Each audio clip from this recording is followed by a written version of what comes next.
Welcome everyone to today's budget meeting of Tuesday, January the 23rd, and we're about to start off. And as we traditionally start off our meetings, we like to do it with the singing of O Canada. So we've got one of our staff in the room, Dale Morton, who's going to sing O Canada. No, not kidding. Actually, don't worry, you're getting off the hook this time, Dale. So let me first introduce our national anthem singer. And do we know, is the button pushed on the microphone? We've checked. Okay, good. So the microphone's all lit up. And let me introduce, if you want to come to the mic, honey, I'm going to introduce you. So ladies and gentlemen, this is Adriana Caputo. And she's here with her dad, Mitch, today, who's here cheering her on. Adriana attends St. John Henry Newman, and she's in grade 6. She's involved in music and musical theater with Linus Hand Productions, and she recently had a speaking and solo singing role in The Descendants. And I believe you did that at Greg Fruin Theater. Is that right, Adriana? Yes. She's very creative. She loves to play soccer, video games, and hopes one day to be a veterinarian. That's good. We need lots of veterinarians. So I would welcome everyone to please stand as we welcome Adriana in our council chambers today to sing the national anthem. So honey, whenever you're ready, if you need to bring that mic down to the right level, and whenever you're ready, you can start singing away.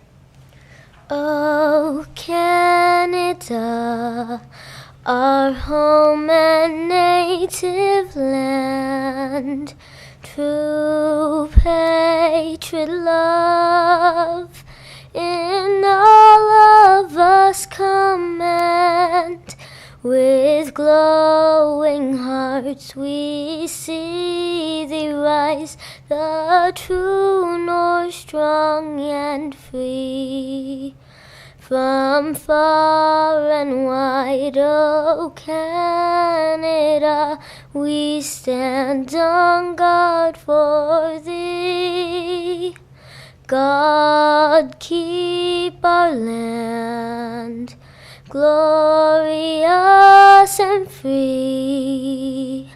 Oh, Canada, we stand on guard for thee. Oh, Canada, we stand on guard for thee. Well done.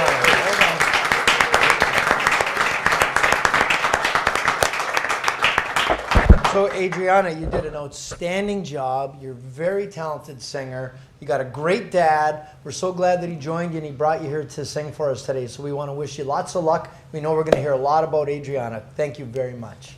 Awesome.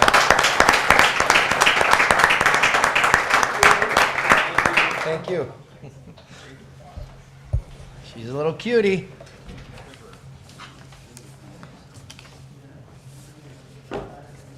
What's that? Like she's crying. I know. Like effort. Super Bowl is looking for us. Yeah. Thank you very much, Adriana, and we appreciate your dad, Mitch, bringing you out to sing for us today. Next up is our land acknowledgement, and we'd like to acknowledge and thank the Indigenous peoples who are stewards of this land for a millennia before us.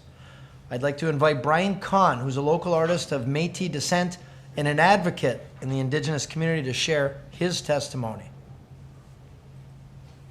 Nancy, Brian Kahn, Tishikashan, Niagara Falls, Quebec,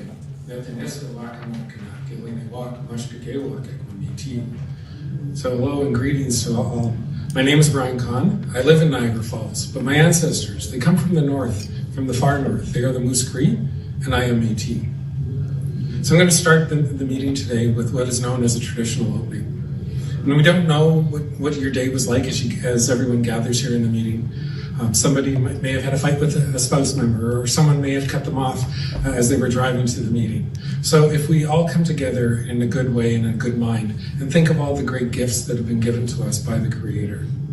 So with that, I call to Kisimando, the Great Spirit, the Creator. And we are thankful to Him for all of the gifts that He has given to us. And the greatest of those gifts is the gift of Mother Earth. And through her, we are given additional gifts, the plants and medicines that grow from the ground. And we are grateful to each and every one of them, for they nourish us and they heal us as we continue through our journey. We're grateful to the Tree Nation because the Tree Nation, the trees stand tall and proud, and they provide us with the materials to make our homes. Traditionally, they provided the materials to build our fires for staying warm and for our ceremonies. The trees and the forests and the lands are also a place for all the two-legged, the four-legged, the swimmers, the crawlers, the flyers, and we are grateful to each and every one of them. And when I think of all of those gifts that the Creator has given to us for us to use, we must be reminded that as we come across an item that we want to harvest, that we don't take the very first one that we see, whether it's a plant or an animal. We don't even take the second one that we see. It's not until we find the third that we realize that there is enough for those who follow behind us, whether it's those who followed the next day or those who followed for generations to come. And those are the teachings of my ancestors. We are grateful for the four winds that blow and the four directions that surround us. With that brings the change of season and new opportunities. At this time, it is a time of harvesting of those plants. And with that, we take one of the sacred medicines, tobacco, and we lay it on the ground as a gift to Mother Earth for giving us that opportunity to grow and nourish that plant or that medicine, which ultimately comes back to us. So we're grateful for that harvest that we have. Living in Niagara, we're surrounded by water, and the water is so important. It makes up a good part of our body. And it also provides us with refreshment throughout the day. But more importantly, it is through water that we have our very first homes. Before we were born, we lived within water, within our mothers. So we're grateful to that water. I look to the sky and I see Brother Sun. He's out there and he provides us with light and warmth. Whether he's shining bright or whether hidden behind the clouds, he's there and we know he's there and we are grateful to him. At the night skies, Grandmother Moon, she shines high and strong and bright. And we are grateful for the gifts that she brings to us. But with that, we are grateful how she influences our bodies and influences the waterways so that through Grandmother Moon, through the water, and through the women of our nations, that our future generations are born. We are grateful. And finally, I look to the night sky and I see the stars that are up there. And I am told that those stars are our ancestors. They're watching over us. They're guiding us. They're leading us along our journey.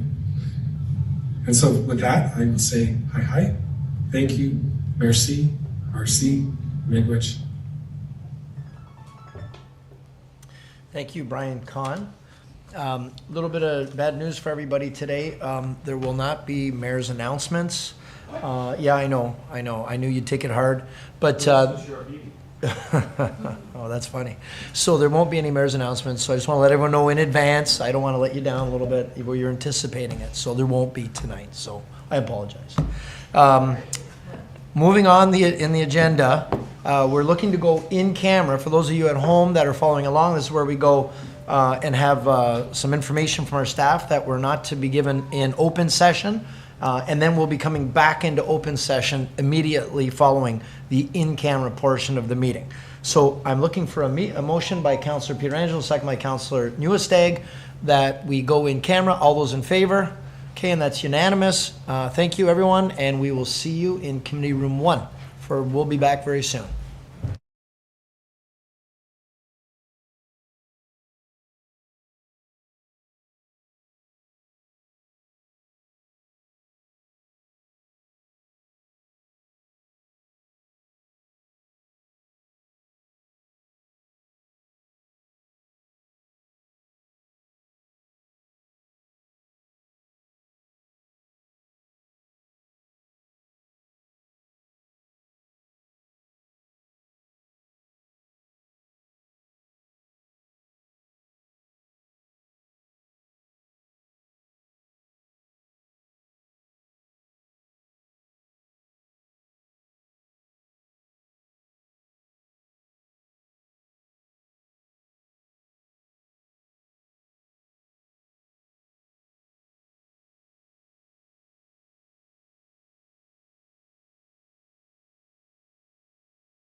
Welcome back, everyone, to the council budget meeting of Tuesday, January the 23rd. We just came back from an in-camera meeting. We are now going to continue on and have our budget meeting.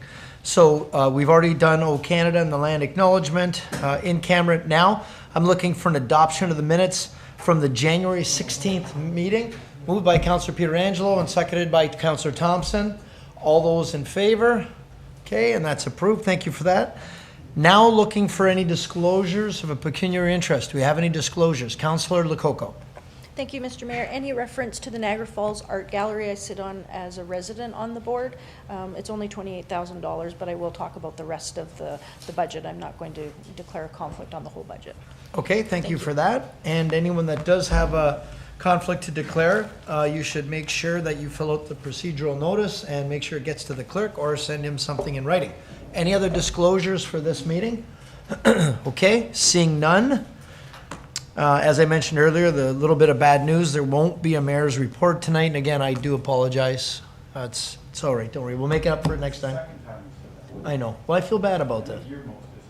Well, maybe. That's possibly the case. Okay, moving on to reports. Now, this is the mayor's proposed draft 2024 tax levy, supported budget, variance analysis. And to introduce my budget, I'm going to ask our treasurer, Tiffany Clark, if she would please step forward and start the presentation. Through you, Mr. Mayor. This report, actually, I'm hoping we just can approve the two recommendations. So one is just to receive it for information, and the second is that Council approved the 2023 budget reclassifications that are in attachment 13. And that's just, we made some budget reclassifications during 2024, just moving lines, say, from rents and financial to external transfers, and doing the same thing in 23, so no bottom line impact. Okay, any questions for Ms. Clark? Councillor Lococo and then Pietrangelo. Thank you, Mr. Mayor. Through the mayor to Ms. Clark, a lot of residents have been asking me why we're only budgeting $14 million for the OLG money to come in, and I was wondering if there can be an explanation. I know it's a conservative estimation. We received $19 million for 2023, and the question is being asked of me, why are we only budgeting $14 million to come in? Ms. Clark? Through you, Mr. Mayor. We're budgeting conservatively, just being cautious if online gaming picks up more or the other casinos get more interest in them.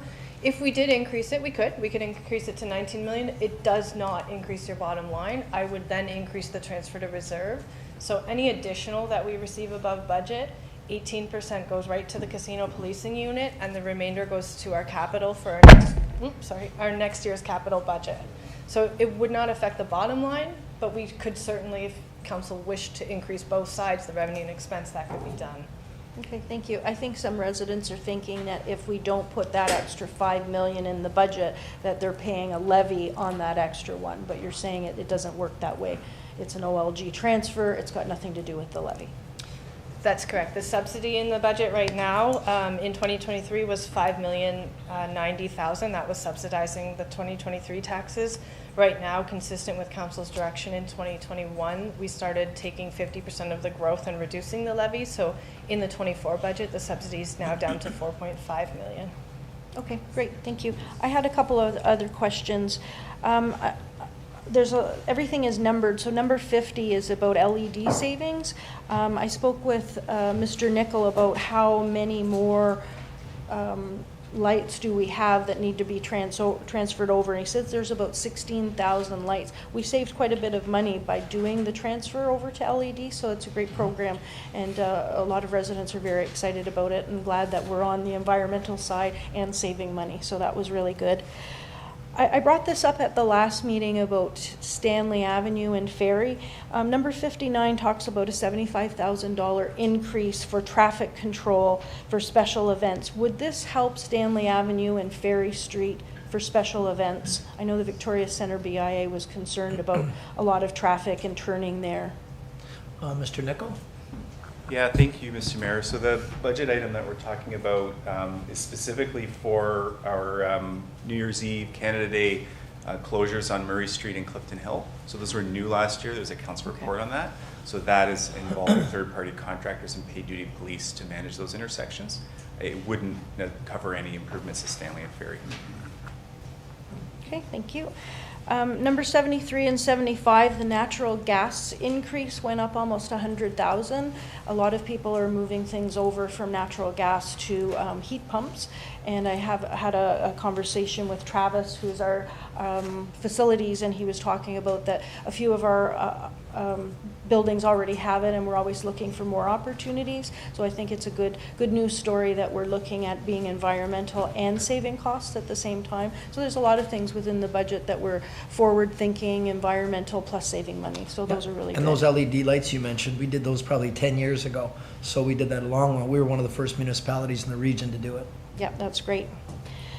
On attachment 14, the MAT clerk. I know it's not in the budget, but I wanted to bring it up. The way I was looking at it, it was saying in 2024 there's a surplus of $200,000, and for 2023 there was a surplus of $220,000. The item that's not in the budget is to put a new clerk. I don't know how much the clerk would make, but that would be deducted off of the $200,000, I would assume. So then we would make less money. So in my mind, I'm thinking we're benefiting from having the MAT tax.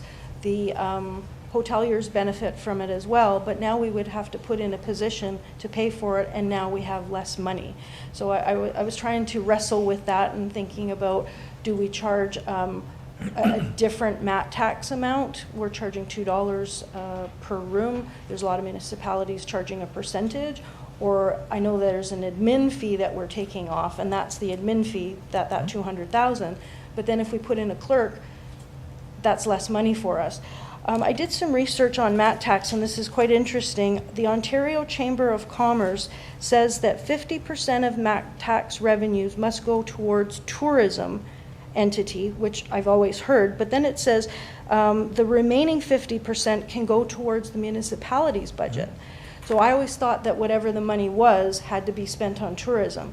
According to this, and I don't know how accurate it is, it's saying you can put it in the municipality's budget. So maybe that's something that we should be looking at as well. Well, I can update you. So you're right. In Niagara on the Lake, they do the 50-50 split. They also do it in St. Catharines and a number of other jurisdictions. And most jurisdictions don't do a per room night dollar amount. They do a percentage. 4% is a very common one. And of course, the split 50-50. So we've been meeting with the Hotel Association about the idea of maybe amending our MAT tax agreement, because now that they've done it, now that there's been some good buy-in and they realize the opportunity they have with bringing major events here and how you can invest in things that'll make the destination more popular, they like the idea. So we're having ongoing discussions with them. It's a partnership arrangement. It's not a dictatorship thing. We don't tell them how it's going to be. We come together on it. And I'm going to ask our CEO if he'd like to maybe weigh in and bring us up to speed on where we're at right now and the direction that we're trying to go in. I'm not sure if I have much more to add, but for the MAT tax, because it's charged for the promotion of tourism in the act, even if the city retains the 50%, it still has to spend that on the promotion of tourism, because you're taking it from the taxpayer for a promotional amount. Yes, it can be retained into the city's budget, but then the city has to spend it on tourism activities to promote the destination.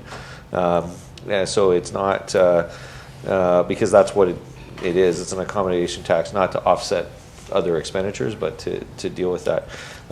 We are meeting with the Hotel Association, and the request is that the Hotel Association develop a plan, strategy to come forward and present its plan to council, hopefully Q1 or Q2 of this year, on what they've collected and what are they planning to use it for going forward. Okay, thank you. I guess the way I was reading it, it didn't specifically say that the municipality's budget needed to be spent on promotion for tourism. And that was a different wording than I've seen on everything else. So that's when I saw it, it sort of piqued my interest to say it just goes in the municipality's budget. It didn't say it goes in the municipality's budget for promotion. So I'd like to look in further, if we can look into the Ontario Chamber of Commerce, that's where it came from, and just see if that is a possibility. Thank you. I have a couple of other things to speak about, but I'm not sure if I should bring them up under 5.1, the variance, or leave them for later. Yeah, if they're budget items, they should be later. This is specifically to these two recommendations. but it's a 91-page report, and two of the things that I want to talk Okay, about if are they're in part of there. this, then yeah, if they're part of the regular budget, then that'll be coming up in a little bit. Yeah, it's part of the regular budget, but it's also on the variance report. Yep, as long as it's on the variance report, we can't talk to anything that'll be out of order. It's got to be on the variance. It's on the variance report. Yep, Okay. then fire away. So number 100 to 104 is the Niagara Falls Innovation Hub of the 700,000. So after last week's presentation, I thought I would review, there were 2 pages within the presentation that Mr. Baldinelli gave us, and there were 2 pages of companies, new companies for 2023. So I thought I'd go in and see what the companies were about and what they did. There was a lot of great new innovative ideas there. Some were very impressive. I like the idea that the companies for economic development should be here in Niagara Falls. Money comes back to Niagara Falls. The jobs should be here in Niagara Falls. Out of the 51 companies that were listed for new businesses for 2023, I started seeing listings of cities other than Niagara Falls. So that piqued my interest, and then I dove in a little bit deeper. What I found was, out of the 51 companies, 23 were listed as Niagara Falls as their location. 18 companies were listed as other cities. 7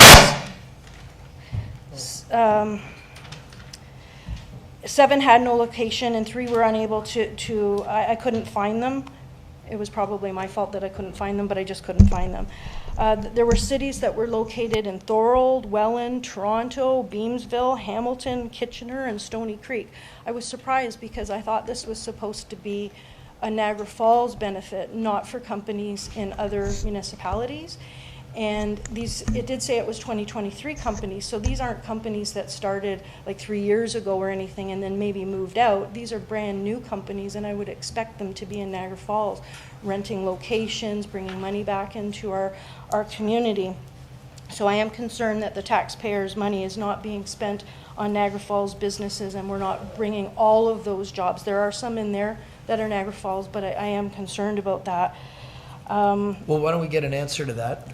I don't know, Mr. Felicetti, are you online? He's online, and he can come in too. Yeah, so if he wants to come in or online or whatever is easier. There he is, he's online there.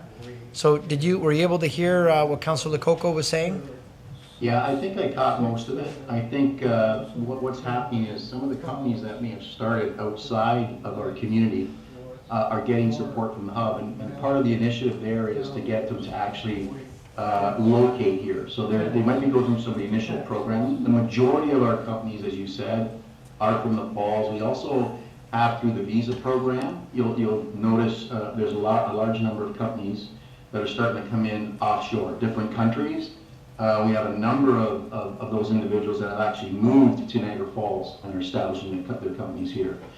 And we also had some regional dollars that were committed to the hub, and they've also indicated this year they're going to be putting some additional funding into the hub as well, about $25,000. So in order to help some of those regional companies. But a majority, as you identified, are the Falls. We've got some great, tremendous feedback on the visa program, where these companies can use Niagara Falls as a soft landing to enter the North American market. And given the fact that we get FedDev money as well, That's right. Does that? Yeah. Yep, go ahead. Sorry, you're right, Your Worship. So as part of the FedDev dollars, there was a broader kind of approach to the programming. Now that ends going forward after this year. We have made additional application, as Mr. Baldinelli indicated. So there is that element when you get those funds that you try to support beyond your borders and into the region as well. So we've committed to assist in that regard. Thank you for that. Councillor Lococo? Okay. And I was looking at the different types of businesses, and when I think of innovation, there's some really interesting things about agricultural and medical, and there was a lot of interesting things there.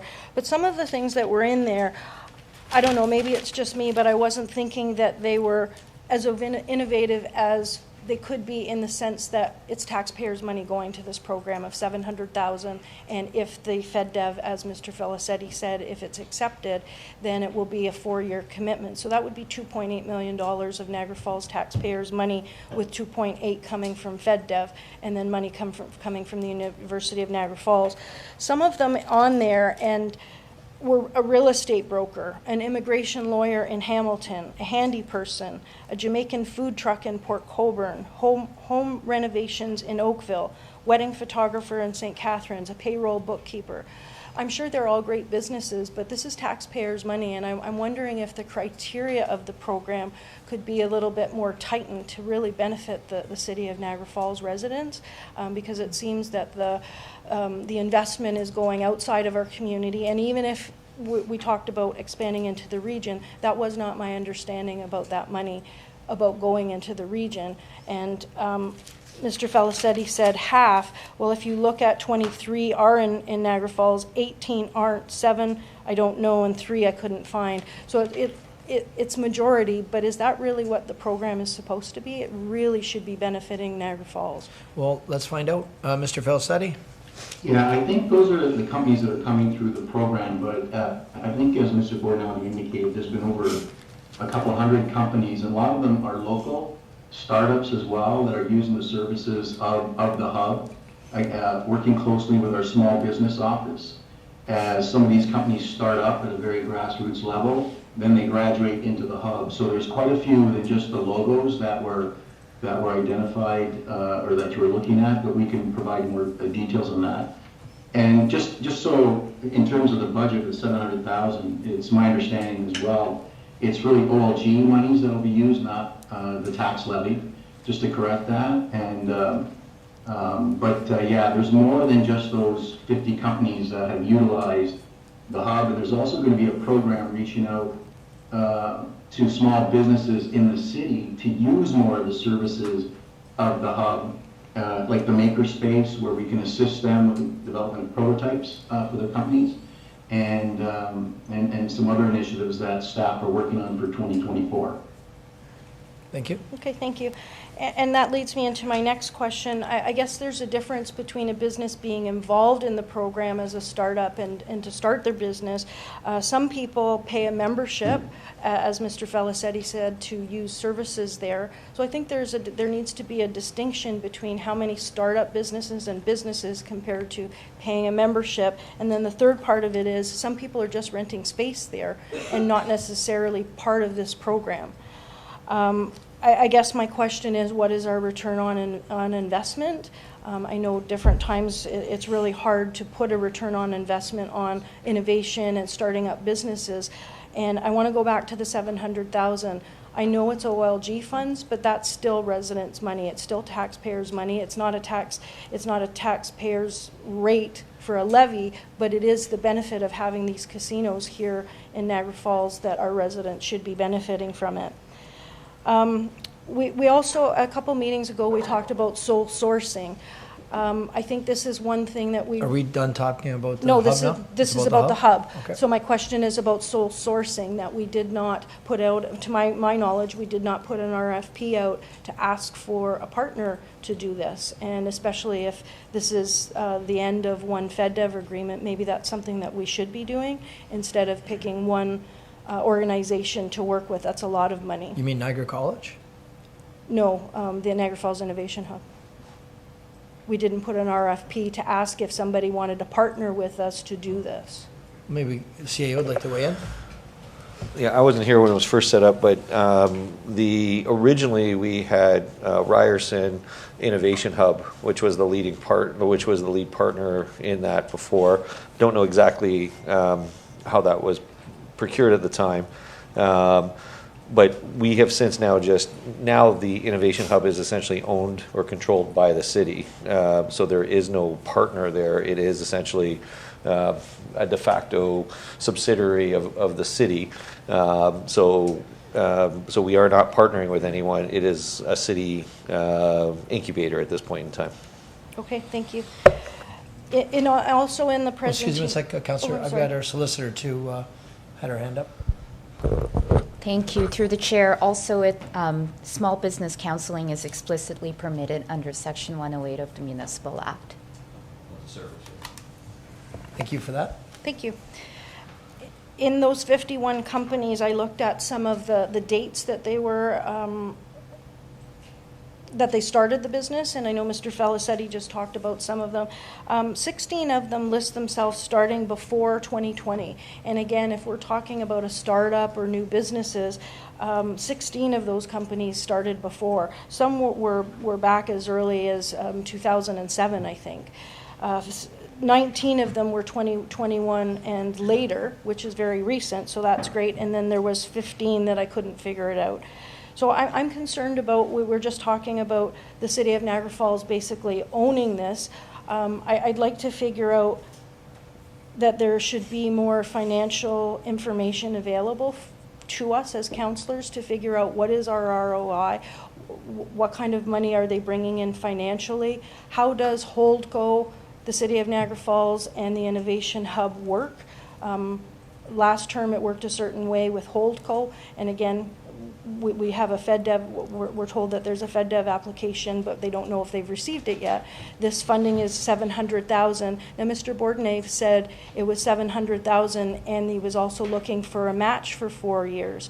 I did confirm with our treasurer, and she said, no, it's $700,000 right now, and if there's a FedDev grant that we would look at funding at that time, but there's no commitment for 4 years. So I guess if we've just said that this is a City of Niagara Falls initiative, this can't run without City of Niagara Falls money, is that correct? We can call Mr. CAO, or Mr. Felicetti, sorry. Yeah, through you, Your Worship, thank you. Yeah, the $700,000 is the core funding for the Niagara Falls Innovation Hub. So all you would be doing if we do get, if we are successful in FedDev funding, you would leverage that $700,000 with FedDev funding, and you could run additional program. But the $700,000 serves as the core funding to operate the Niagara Falls Innovation Hub. Okay, thank you. If we look at the survey results that are on the next part of it, the economic development was listed lower as a priority from affordable housing. I'd prefer to see our money used in a different way. There's so many other competing interests, and I know they're OLG money, but if we use that OLG money for this, then we don't have money for something else. So it's not like it's free money specifically for this.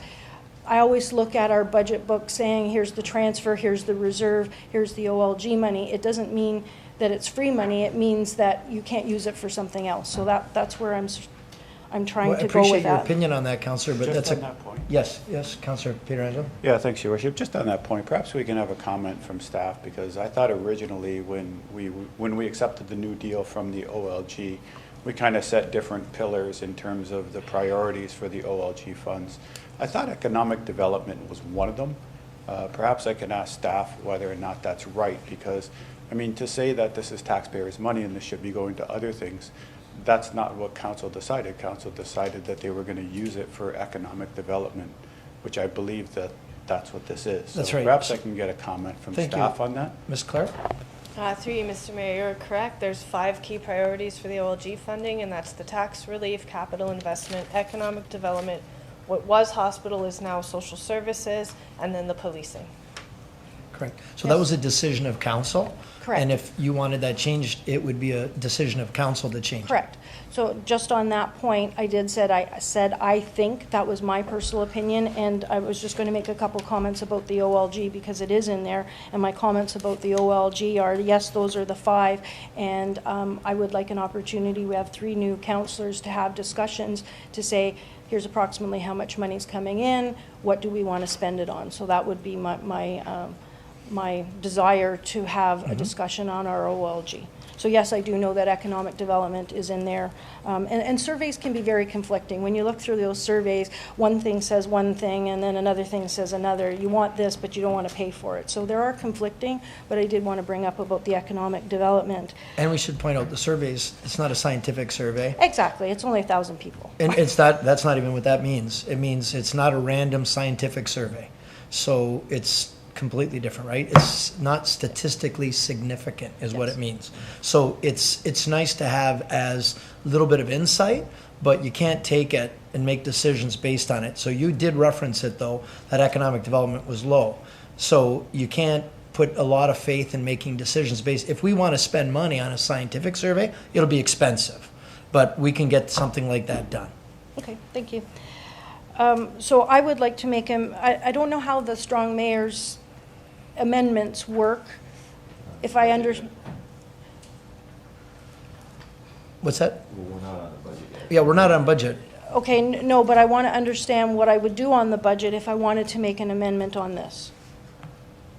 What is the process? On the budget or on, this is a report on the, we're still on the variance report. But the variance includes the 700,000, which is in the budget. So that's why I asked, do I bring it up now during variance or do I bring it up during I have budget? to bring it up through 6.1. Okay, that's Yep. fine. Okay, so my last comment is that on this is that I think we should reevaluate the programs and ROI and what is coming out of it and what are our expectations. Because if this is a city program, I feel that we should be knowing a little bit more where the benefits are, where the numbers are, and what we're doing. And then I did talk about the OLG.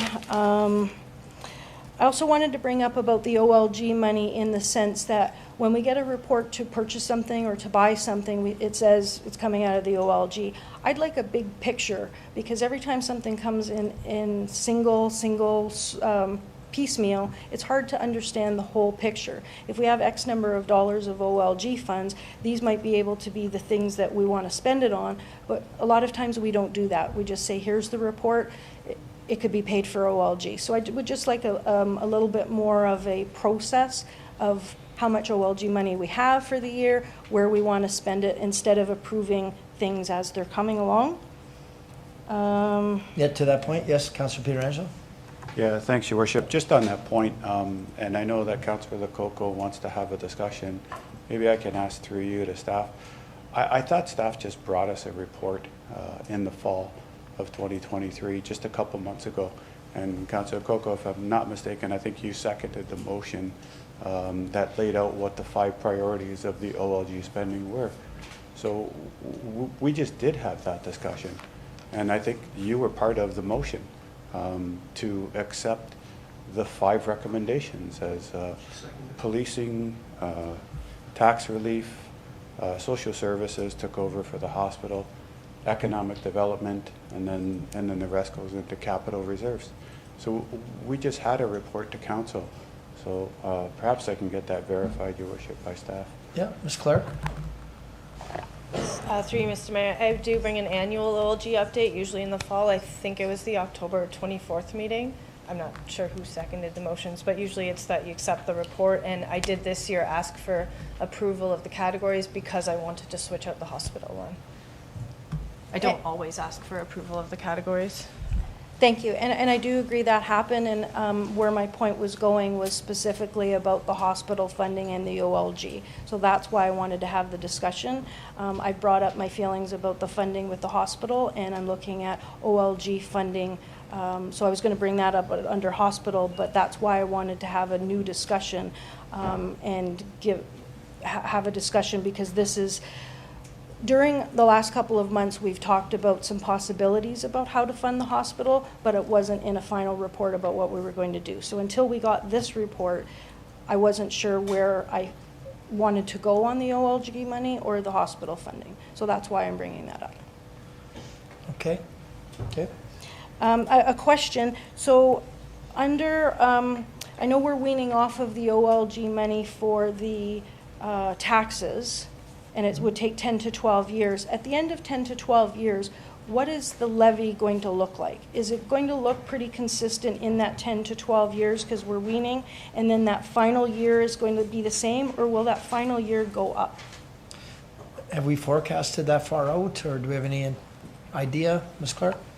Through you, Mr. Mayor, I guess with the way our growth has been now, I've been saying it would take 10 to 12 years. That's assuming we only continue to have 1% growth. If we have better growth years, we'll wean off of that faster.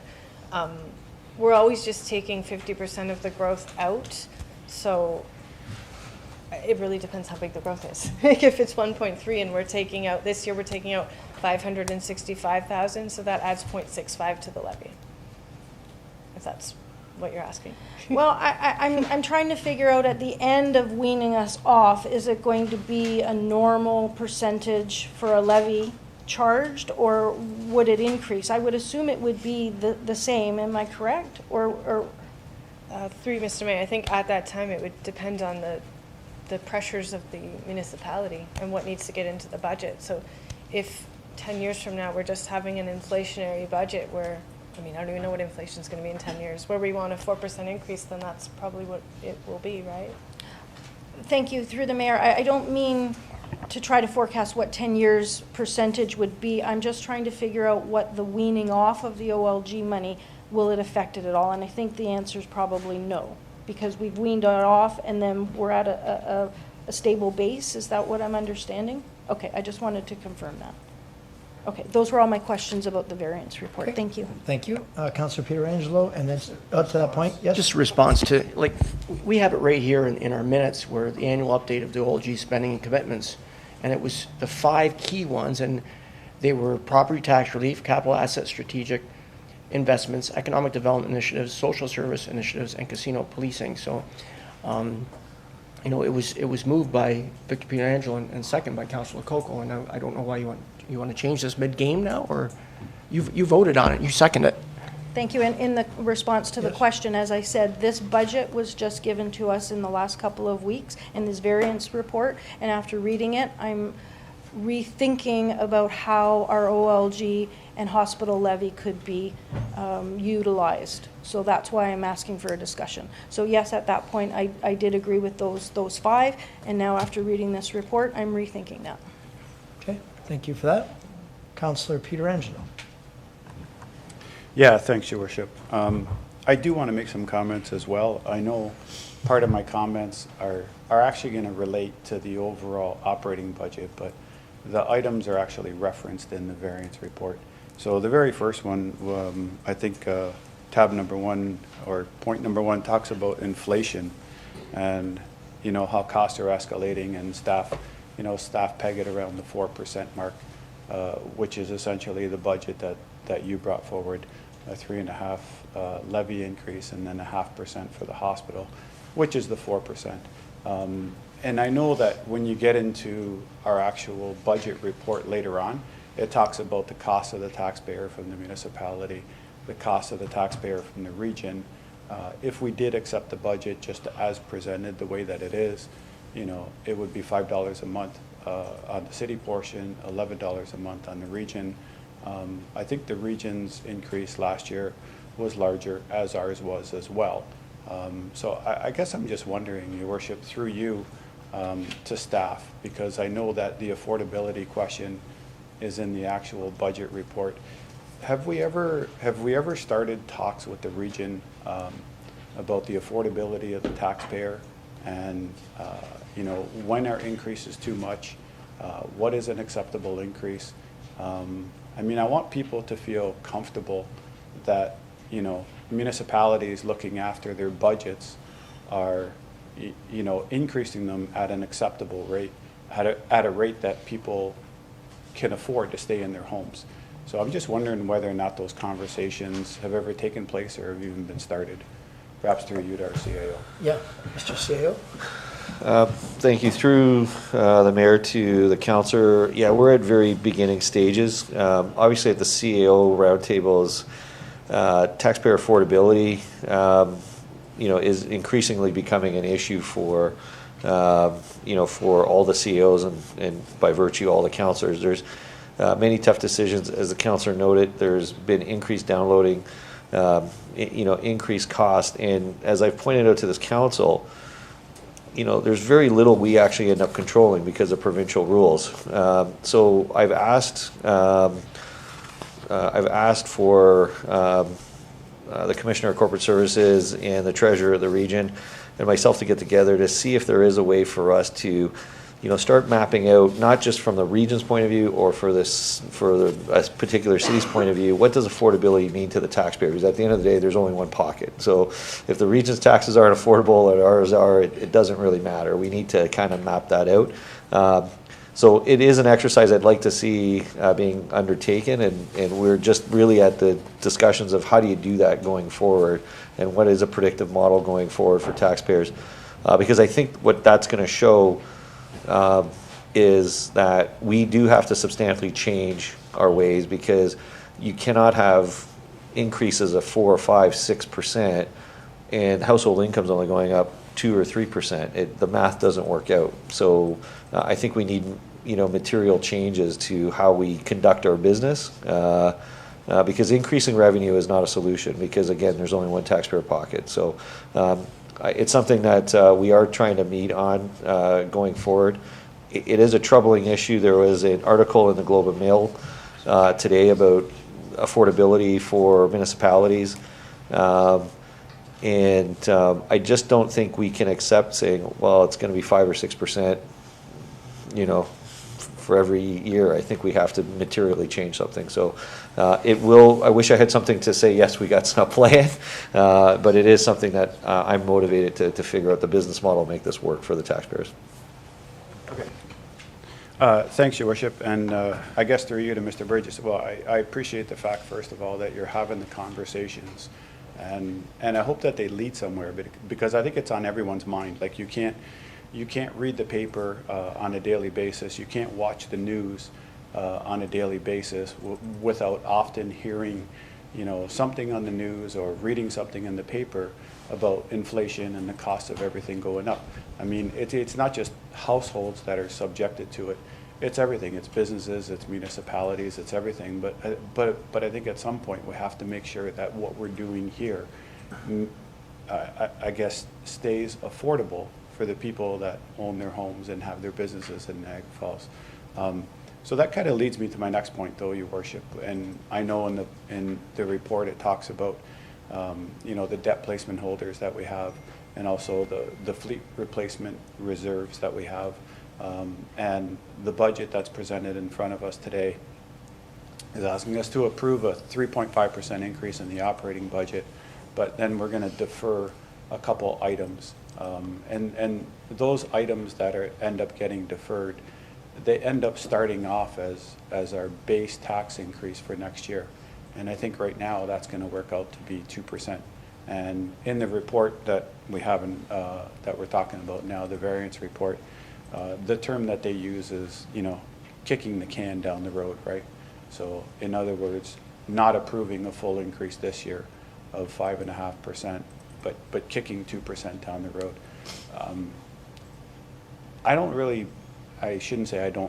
I'm not comfortable with that, Your Worship. I know I've spoken out about it already. I've had discussions with yourself, discussions with staff. We did that once before, where we were in a situation where the YMCA left and we didn't have anyone to operate the McBain Center. So we deferred that tax increase. That same year, we ended up picking up some costs on the exchange that were never budgeted for, and as well Station 7 Fire Hall.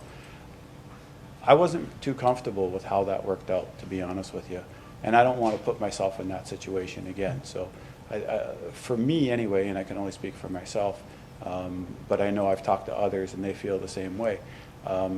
Kicking the can down the road is not really an option for me. I want to be able to start next year's budget at 0. I don't want to start it at 2, because then I know that 2 ends up, being added up and up and up. And sooner than later, you get to a point where you just don't feel comfortable with it.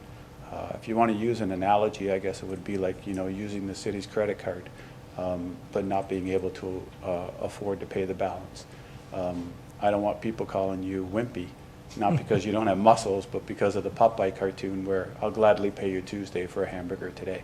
So, I don't want to start off next year in a deficit position at a 2% increase already, and then add up on top of that. So, I have some ideas as to how we can get down.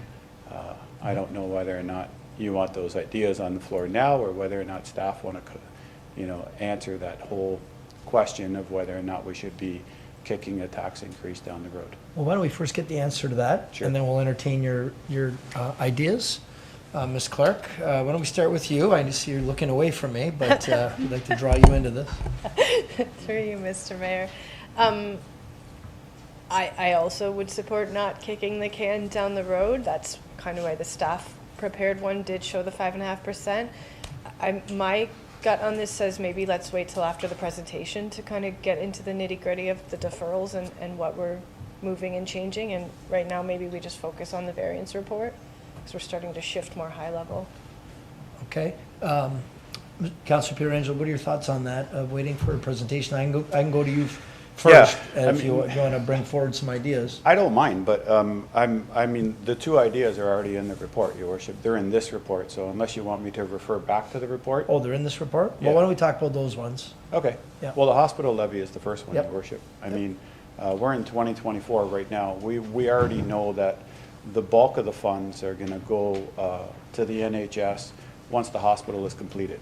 Up until that point, I think we only have to transfer a very small portion of it.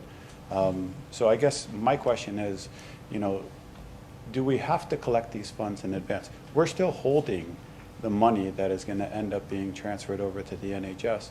So I don't know that I want to pre-collect the levy. Personally, I'd rather wait until the hospital is actually there. I think that makes more sense from my standpoint because we're not going to release our funds until 2028. I know staff are concerned that we're going to lose investment income, but we're not going to lose it until we actually transfer the funds, which is in 2028. So in my opinion, that's really when the hospital levy should come in. So why don't we get a little feedback on that one? Through you, Mr. Mayor. It doesn't matter to me, I guess, if you do a hospital levy or a capital levy, as long as you do one of them. Okay, thank you for that. Mr. CEO, did you have any wisdom to offer us in this regard? Sure. My only caution would be this council made the decision and formalized the decision to support the hospital, which was a good decision.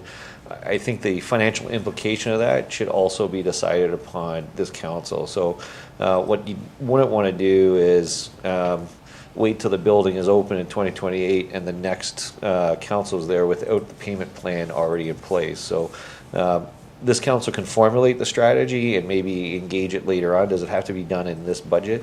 No. But when that $22 million plus, which is currently on the books, but when that $30 million exits our bank account to pay for the commitment for the hospital, that shouldn't come as a surprise to the taxpayer in 2028. So I think as long as the plan's in place, I always say, if council makes a commitment, it should also make the plan to pay for the commitment. So whether you do it this year or next year, I think it has to be done before this council ends its term. Councillor? Yep. yeah, thanks, Your Worship. The other point I wanted to bring up was the OLG funds. I know Councillor Lococo already mentioned it. It is in the report, and I've already talked to staff about this. Maybe that's why it's in the report. So a couple years ago or a few years ago, we made the decision to take half of the growth that we have on an annual basis and again, take half of that amount and start to fund it through the operating budget. I understand the theory behind it. We did it so that we wouldn't have such a reliance on the OLG funds inside of our tax levy. I understand that. Some things now that it's in place that I don't know that I agree with is, people often say, well, what's the benefit of having the casino here? We used to be able to say, because when you ended up, I guess, getting the province and OLG to sign the new deal, we started to fund the tax levy or the tax budget to the tune of $6 million. $6 million at the time was, I think, around 10% of our budget. So you were able to say to the taxpayer, well, you're getting a 10% break on your taxes by having the casino here. If we start to claw that back, then that tax break really isn't there anymore.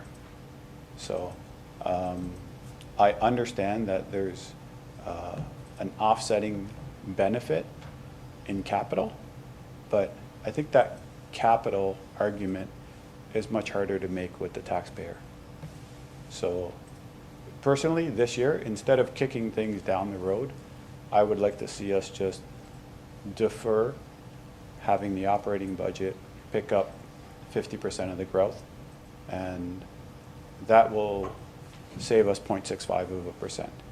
So What's that work out to be, 0.65? it's around 575,000, I think. 575. So, yeah. Okay. That's what I would like to see happen, Your Worship. Any comment from our treasurer? Through you, Mr. Mayor, it's 565,000 close, and if that's the will of council, then that would be the will of council. Okay, all right, thank you for that. Excuse me one second, I got you. Sorry? Sorry, I'm just gonna have staff.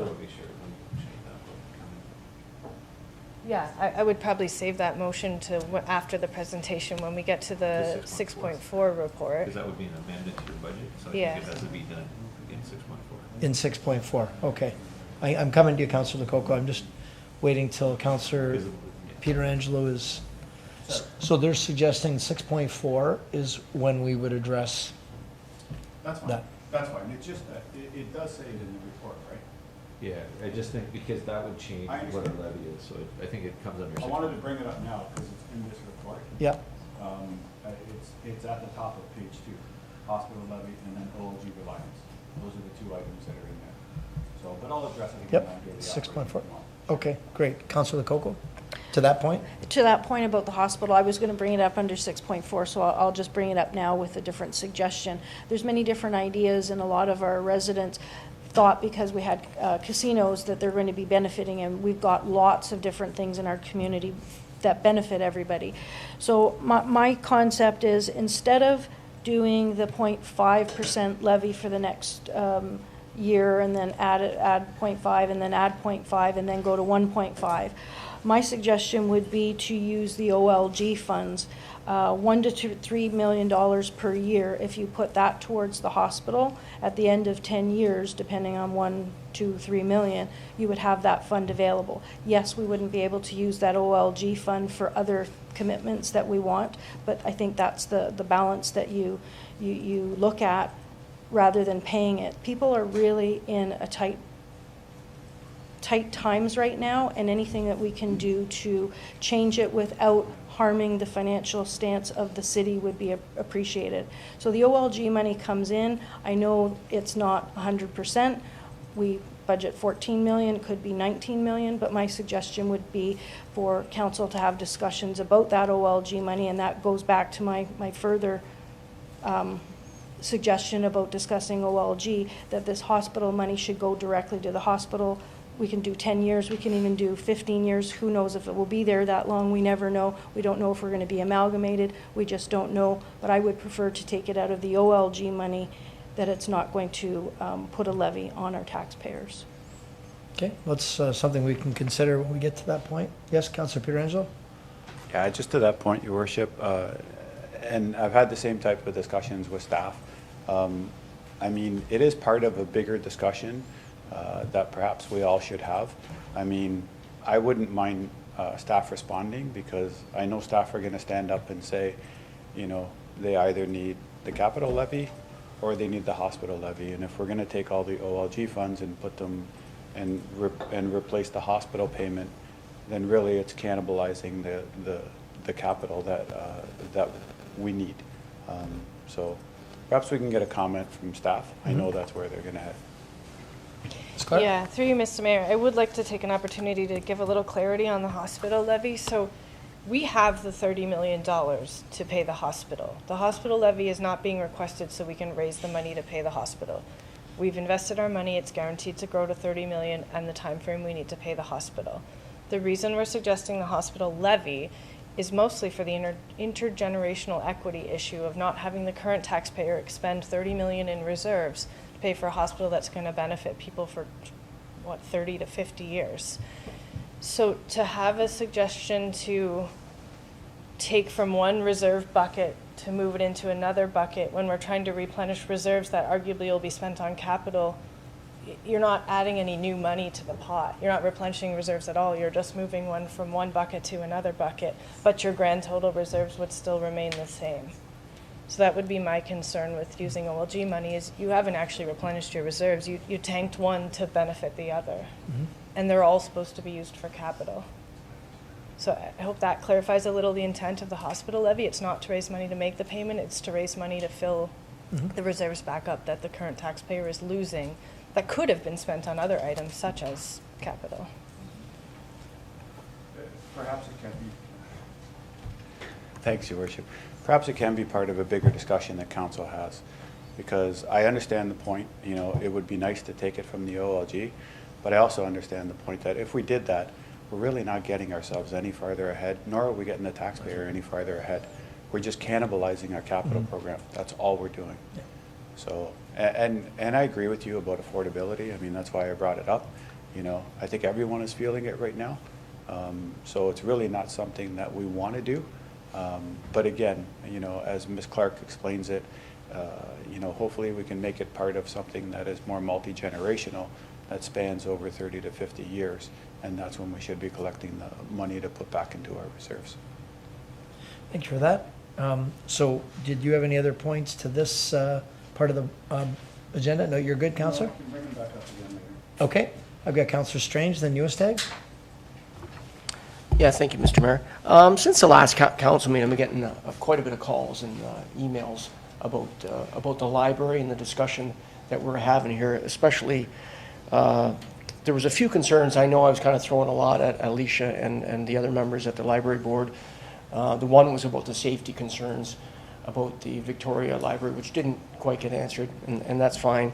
But you know, with the homeless, and I was talking to them about, you know, people not wanting to go to that library. They would rather go to the library at the McBain Center because they feel safe there. They don't have to go through a doorway where there's homeless around them, and there's people just kind of squatting there. And they just don't, I guess, you know, point them, they say, even if they don't feel safe, they just don't want to go and they don't want to see that. That's a problem, and it's brutal, and we don't, and it's a horrible thing to say. And we need help for these homeless, and that's what I said. You know, why don't we somehow, if we can open up a room or something at the library, and that's going to be another discussion down the road, I'm sure. But when we started talking about the Portage Library, and so I went back in my minutes from, you know, I have my filing cabinet at home with all the minutes that I store away for all the years. But in 2019, there was a discussion about. And Alicia came to discuss about the new library, potential for a new library in North End, but it was a totally different building. And then it came back that they couldn't have that one, so it's the current one that they're trying to get into now.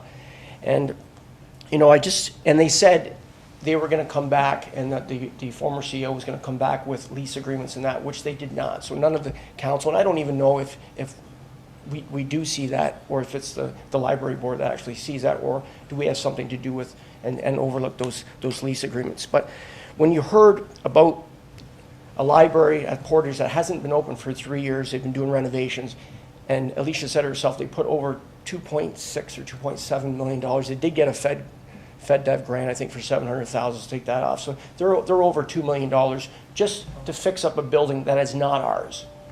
And then I asked her what the rent was, and she says it's $13,000 a month for 10 years.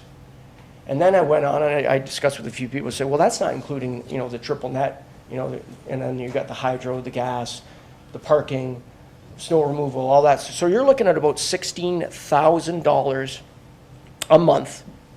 And you know, over a year, it's $192,000 a year. And over 10 years, their 10-year lease, and which they want to extend to a 20-year lease. So the 10-year lease would be $1,920,000, and we don't own the building, if we can kind of put that in perspective. You know, I always said, you know, the standalone libraries are not working anymore. I used to love going to the library when I was there, but things have changed. You know, we don't need these big, huge libraries where they're storing all the books and going through the whole drawers of and picking out and searching for your books. They moved to community centers, and the perfect one right now is at McBain, where it's our own building. You know, we can look at the Gale Center as a north end. You know what I mean? I know we want a north end. I think we do need a north end, especially, you know, the elderly like to go, and it's a place not even for reading, it's a place for socializing too. You know, people want a place they can socialize, you know, without going and spending money in a coffee shop and something like that. You know, there's other places that we can look down the road. You know, the Chippewa Arena, the Exchange, once that opens, I think that would be a perfect spot to have a little library. And little pop-up libraries. They were discussing a mobile library where they actually go around and they're passing out books. I think that's just an amazing job. I just think, if you really think, and if at the 20-year, if we end up doing 20 years at this rate, we will be at $3,840,000 plus over $2 million that we put in. So $5,840,000 over 20 years to a library that's not ours. And I don't know, and I think it might be too late because we've been renovating and it's still not renovated. We've had people, I drove by there, you know, like I don't know when it's gonna be open. I don't know if it's too late. I want to go through with the budget. I just want to see, and hopefully we can help the library board. And I would love to use our legal team to maybe even go over the lease and find out what the agreements, because I want to find out exactly what the taxpayers are paying for this library. And, you know, we talk about the innovation hub and there, and you talk about return on investment. What kind of return on investment do we get here? What kind of return on investment do we get through our parks, our pools? Everyone, we get none, but we get return on investment in the people that are here in Niagara Falls. And that's the most important. So I really do want to stick to what the library board is doing. I just want, hopefully, our city staff, and I don't know if you need a motion or just go on direction, that maybe our legal team can help out with this, because it seems like the library board needs some help with this lease. Because I don't like it, and I'd love to do a tour of this library as well, if possible. I know Councillor Baldinelli was talking about it as well. Well, in broad terms, the library and others, I've asked staff as well to do operational reviews and look for savings. And I agree with you. I don't know that all the decisions being made are good decisions. And I drove by the library last night, as a matter of fact. I could see the lights were in. There's nothing going on there when I went by. But it looks like there's a lot of work to be done. I know they said it was around the corner, but it looked like a lot of work to be done. 3 years, I know. And it's not like they had to build the building. It was already there. They had to renovate it. I don't understand either. I was quite surprised at the cost, quite surprised. But, because I know the other space that they were considering, and it's unfortunate that didn't work out. But regardless, they're paying during this fixturing period, which oftentimes when you renovate, it's fixturing period. You don't pay rent. Yeah. So, and then you look at, there's a gym right there beside it. I'm sure the gym is probably bigger than what there's no way a fitness gym is paying $13,000 a month. And I'm sure it's the same owner. There's no way a fitness gym is paying $13,000 a month. I have no idea. You know what I mean? You wouldn't be able to run it. Yeah. I mean, so the bottom line is we're paying, you know, with everything, the triple net, we're going to be paying like $16,000 a month for at least 10 years. Yeah. It doesn't make sense to me. And No. I would love for some help from our staff, if possible, to help the board and help them maybe with the lease agreements, and maybe we can renegotiate. Okay. Mr. CAO? On that specific matter, I think, you know, the deal has been signed, so I'm not sure we can go back and change. At least we can look for a renegotiation. You can, when we get to the actual mayor's budget, there is direction to staff for, you know, to look for future budgetary savings, and council could direct to include the library in those savings, because the library is a separate entity that we fund, and so I think you can just include the library into that motion. Did you catch that, Councillor? Yes. So if we're looking for future savings, so I know Okay. that So that was item number 7 in the report that's to come up. Okay. where we can include the library to look at savings and Yeah. do a review. Well, and just looking, and I said the numbers, and if we were doing over a 20-year lease, which Alicia was saying they want to do in that building, and if we do the same cost at you know, $5.8 million, that's a 7% levy. So let's put that in perspective, everyone. Yeah, appreciate that. Thank you. Councillor Newstag. Thank you, Your Honor. Actually, I have another point to make, but I want to just say something to Councillor Strange's point and also to the CEO. So the CEO started saying that we can't do things the way we've always done it. And he made a comment once, and it's really resonated with me last week, that we need to look at cutting the worst 10% of your spending and take half of it and put it back into the top 10%. And it's made me think all through the week that we just can't keep coming back with these increases upon increases. We have to stop. We can't do the things that we've always done. So maybe we need to look at the things that I think over the decades we just keep adding and adding and adding, and our residents have become very accustomed to having such services such as libraries the way we used to do it. And now perhaps is the time we have to stop and say, we can't do the things that we've always done. Things have to change. And we can't expect the things that we have had because people cannot afford it. And I think we're going to have to be making tough decisions, and I hope the residents will stay with us and go along with us saying, yes, we can't have what we've always had. Times have changed. We now have other competing pressures such as homelessness and mental health and things that we've never, housing affordability, things we've never had to fund before, but are very critical, and we need to look at it. So anyway, that wasn't the real point I was making, but I just want to back it up. And I think the library is one thing that I know what the library looked like in the 70s and 80s when I went to school, and I went there. Times have changed. That's not the same thing that we had. But from that point, I want to move over to the fire in the variance report. The one thing that really struck me is the overtime, and I know the staff has referred to it as being alarming, but when we look at from 2020, well, gradually increased, but from 2020 to 2021, the overtime budget doubled. So that is something, and I know you're considering it alarming, and I know that staff has done things to look at bringing it down, but I have 2 points here. One is, what changed so significantly that caused this double overtime? And I think as city employees, we need to be concerned about our staff. If our staff is going off on overtime, there's something seriously happening to them. Are they being hurt? Is it things not working well? Like, we have a responsibility to our staff, and the fire people work for us. So I think we need that to be addressed as to what is the issue, as opposed, in addition to getting probationary firefighters to fill those positions. Is that when I start thinking, is that when we went to 7 days a month? Or is it because of COVID? Or I know society is so much tougher that the fire people are being called immediately. Are they seeing things that they shouldn't be seeing? Is they causing extra stress? I don't know what the answer is, but I really think for 2 reasons. One is for the staff, and secondly is for the resident paying this kind of, but that's, I don't know what percentage of our budget that equals. That's huge. So just a point that I think while we're on it should be made, and thank you. No, thank you for that, Councillor. So we'll go to the Chief, and I know he rushed in, just got in the door, so thank you, Chief. Hopefully you caught your wind, and if you're able to address the concern around overtime. Thank you, Your Worship, and through you to the Councillor. There's a series of issues, if you will, that contributed to that overtime, and last year we did speak to them in Council through the budget process. And first and foremost, we have seen an increase in PTSD, or our mental health, in terms of our firefighters.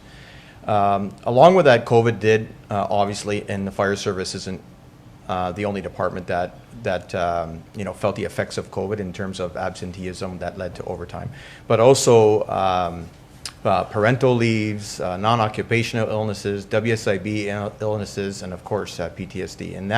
And we've seen an increase not just in the fire service, but also in our other fellow first responders, our paramedic, and our police. So what we did last year is we did an analysis on what that actually cost and how we could mitigate that over time. And basically what it showed us was that we didn't have a buffer. We didn't have staff, because we had so many that were off. We didn't have availability of staff to fill those positions on a permanent basis in terms of just straight time.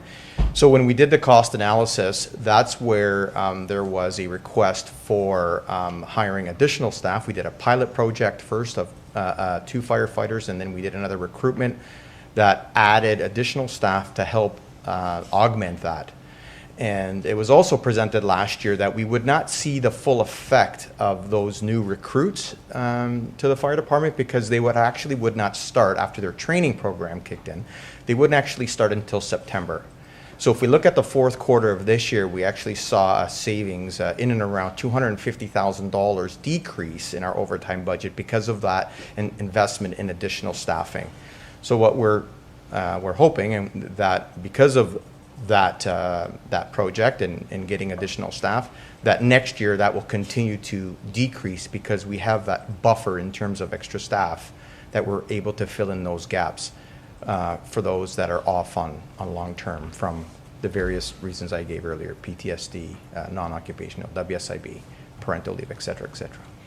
Through you, Mayor.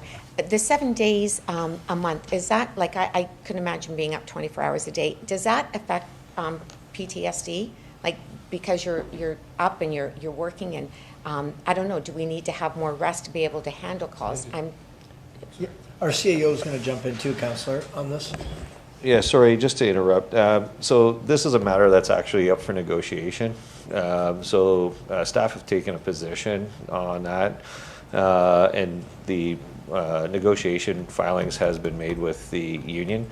So because we're getting into a specific negotiation position, if you require further information on that, we'd recommend it go in camera. It's always council's option not to go in camera on that, but it's staff's position that because we're getting into it and staff have a position on the impact of the 24-hour shift on overtime, I don't want to handle that in open council chambers because it is a negotiation point. Fair enough. But can we also make, because these are our employees as well, that there is some concern about what they're going through? Like, are there calls that they're going on? Is there any way we can help them to make sure that we can mitigate part of this post-traumatic? Because we have a responsibility. We don't want our employees suffering. Yeah, and like I said, I think as a person, I have concerns as the CEO who has that, whether it's PTSD or just fatigue when you're in a crisis situation. Are you getting injured, not a PTSD injury, but just a regular injury because of a 24-hour shift? There are studies originally that said that it doesn't impact it. We would like to take a look at that because whether our overtime's gone up, our WSIB claims have gone up significantly since the 24-hour shift premium, or 24-hour shift has come in. So it is something I'd like to take a look at because, I know they have rest periods in that 24-hour shift, but my concern is busy stations may not get that correct rest period. And, I have people out there, in crisis situations with that. But like I said, it is something that's part of the future negotiations going forward. So. Yeah. And I don't want to get a negotiation, Yep. just that we can have some compassion for them. And that's one of the points I'm trying to highlight. Totally agree. Thank you. Thank you for that. I got Councillor Patel, then Lococo.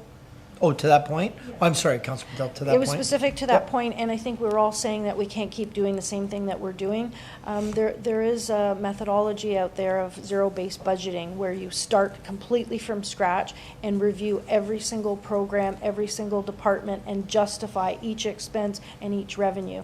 I know we have a new CAO, and when he came in, he made a lot of changes. So zero-based budgeting would be very time-consuming and probably costly because it's time, but it is something we should look at instead of doing the same thing over and over again and maybe not being happy with the results. So maybe that's something I'll put out to councillors to think about, looking at a zero-based budgeting and starting from scratch and figuring out where we go. We can have that discussion. We've had it before. Yep. It's not a new idea. Yep. And there's ups and downs to using a zero-based budgeting as well. So we can have that discussion. Councillor Patel.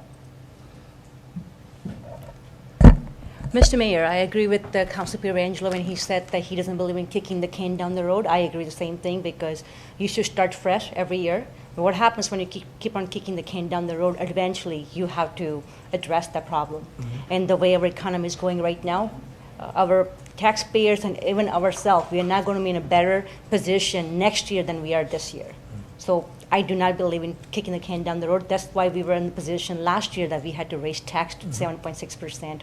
And for me, as a councillor, I would not leave my decision or my unfinished business for other council to finish. So we have to finish what we start here. We shouldn't be leaving it for the next council. And to see Mr. CEO's comment, Mr. CEO said that he sat on the round table with the regional CEOs and talked about affordability. Have you discussed about shared services with other cities? Mr. CAO? Yeah, thank you. There has been lots of discussions on shared services with the region and other cities. Shared services is something we always look at. The challenge, though, is, every time we look to get to a shared service, there's always some type of hindrance. I'll try to, not offend anybody, that we can't actually get to that shared service. There is some type of objection, and there's never going to be a shared service where everyone's going to agree to it. There's always going to be a change in what happens internally to the city, and therefore there's going to be some objection. And I find there's not and I'll be blunt, I'll find that there's not either the internal staff will or the political will to make those changes, because with change comes, always some dissent, and therefore you stop it. We live in a municipality a series of municipalities where I got two levels of economic development. I got two levels of repetitive services across the region, and multiple services being put on by 12 municipalities. There is room to improve, but as soon as you do that, it means there's a change. And generally, there's always an objection to the change. The CAOs are for shared services. We produced a document for that. Shared services isn't the panacea. Like there will be benefits, and there is some of that. But the governance debate is going on lively, and shared services is a great next step. If nothing changes, we have to move towards shared services. If there's governance changes, you'll get some of those shared services implied, quite frankly, with the governance change, because now you're grouping people together.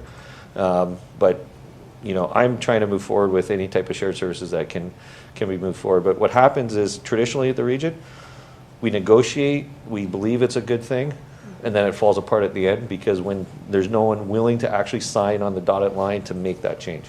And that's been the challenge historically here at the region. Okay, thank you. To that point, you want to talk? Okay. Yep, to this point. I have a next question after. Yeah, sure.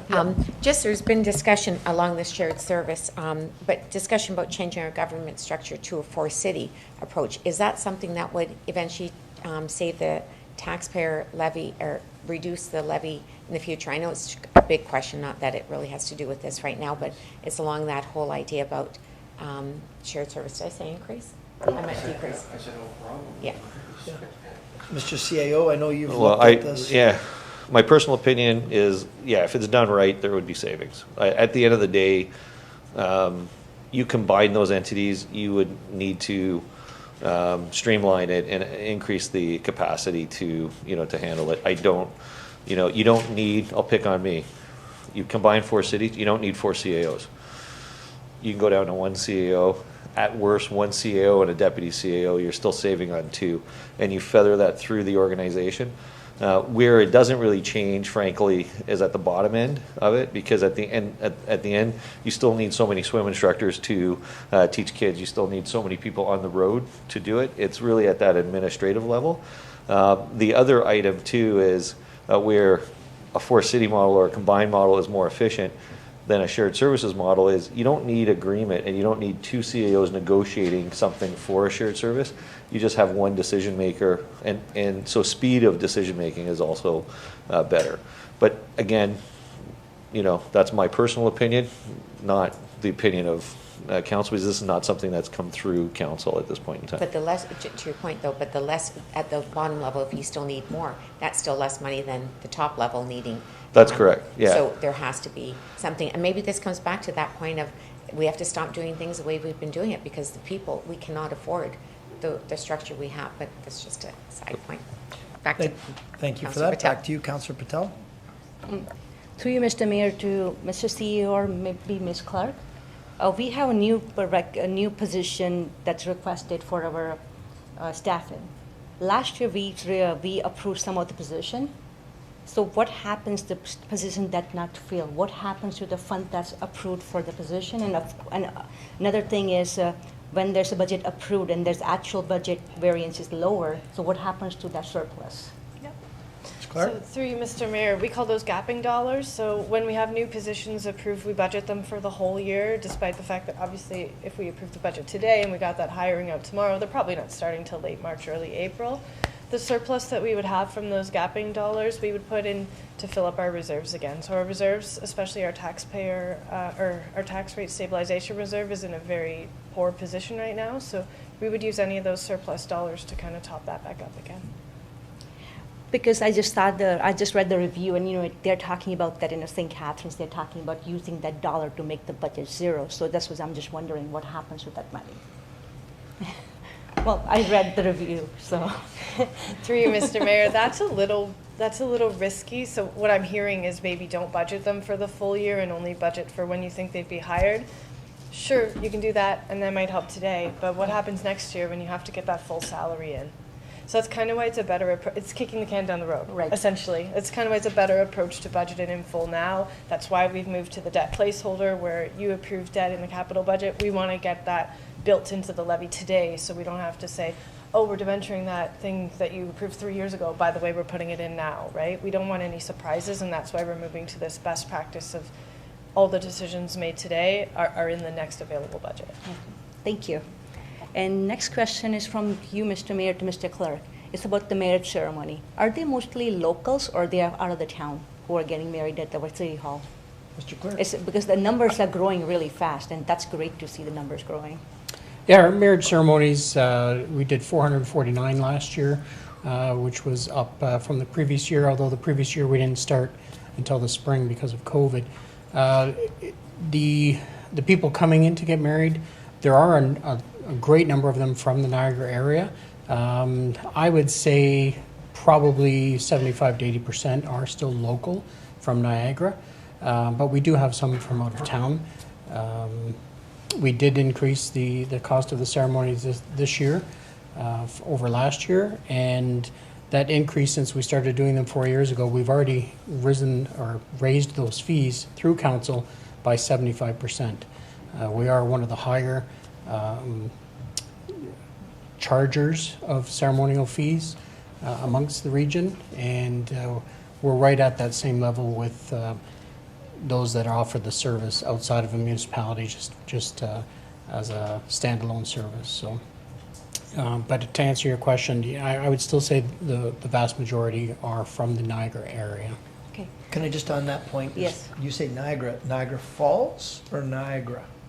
Maybe we can get clarity on what percentage is from Niagara Falls. Yeah, and I'm just going on my gut from what I'm seeing coming to the counter, or some of the ceremonies I've done myself. I would say those stats would be the Niagara region area. I haven't looked closely to see how many exactly are from the city of Niagara Falls. Maybe we can get something like that, get a breakdown. That'd be nice to know. Thank you. The reason, leading question was, the reason I asked him, Mr. Clerk, that question was, we were talking about MAT tax, and you have to use that tax for tourism, advertisement, and business development. So maybe we can put the get married in Niagara Falls part of one of our tourism item. It's a good idea. Another Yeah. reason, I mean, the honeymoon capital of the world. Exactly. Where else would you want to get married other than Niagara Falls? Okay. Fall Thank in you. love, fall for the falls, yeah. No, I know. I didn't know if we had to come back to the breakdown. I'm sorry. I know your name, Councillor Newestag, although I've screwed up in the past. Not always, but today I knew it. Are we able, do we need, is that just good direction at staff? Yeah, that's good, to get a breakdown? Okay, great.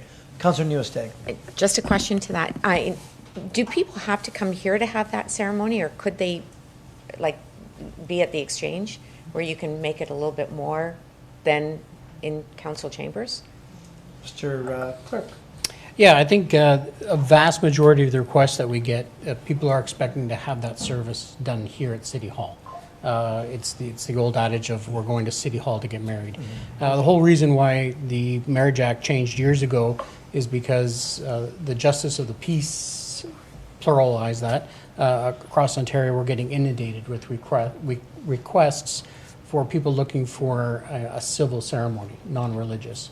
And that's why clerks amongst Ontario now have that authority when a bylaw is passed by council to do those services. Yes, we could go elsewhere. We could go to the Exchange. For example, when we're promoting our Valentine's Day Falls in Love, which our communications staff came up with that slogan. This will be our second event, and last year when we did this on Valentine's Day, we did hold 6 ceremonies here at City Hall. We also held 6 ceremonies at the Niagara Falls Museum. So we'll look at, and we already have looked at, we are offering those ceremonies at the museum again. We'll be working with Exchange staff on anyone that wants a more elevated ceremony. Typically, someone comes here, it's just the bride and groom and a couple of witnesses. Sometimes they might have 4 or 6 guests. If they wanted to really go above and beyond that and get 40, 50 guests, that's when we could look at holding something at the Exchange and having something more elevated. Because when I come here and I see people getting married, they're all dressed like in their gowns and everything, and there's a crew of them that come. So I just thought that they may want a different facility, because they're right in this room, right? Yeah, some, even just the bride and groom will come in and they'll be full gown, full tuxedo. Some have shown up here wearing their onesies as well. Okay, haven't seen those. It's Thank up to you. the bride and groom. The clerk, we call him the Reverend around here now, so he's got his new nickname. Yes. Councillor Strange. Yeah, and just to that point, Mr. Mayor, I love the idea of Councillor Patel. I think, because everyone thinks about, I never even thought about getting, well, I know it's people getting married, but. Are you thinking about it? No. But everyone's talking about getting married in Vegas, right? But what's wrong with being the north of Vegas, right? And getting married in Niagara Falls? Everybody wants to do it kind of a cheaper way. It's a great destination. I think if we market the right way, I think it'd be amazing. I love that, and maybe you can do a mock one yourself, do one of those videos that you usually do. Yeah, we can get married, you know what I mean? Whatever we got to do for the residents to save them money, let's do it. Sounds good. Well, let's work on that plan. I like where you're going with this. Okay. Is there any more discussion to 6.1, the tax levy supported budget variance analysis? Is there any further? Okay, if there's no further discussion, we're looking for a motion. There are 2 recommendations there. When the council receive the report, and secondly, that council approve the budget reclassifications. So I'm looking for a motion from council. Motion by Councillor Pietrangelo, second by Councillor Newestag. So any further discussion of the motion? Can I get a recorded vote, please? A recorded vote, okay. Mr. Clerk? Reverend?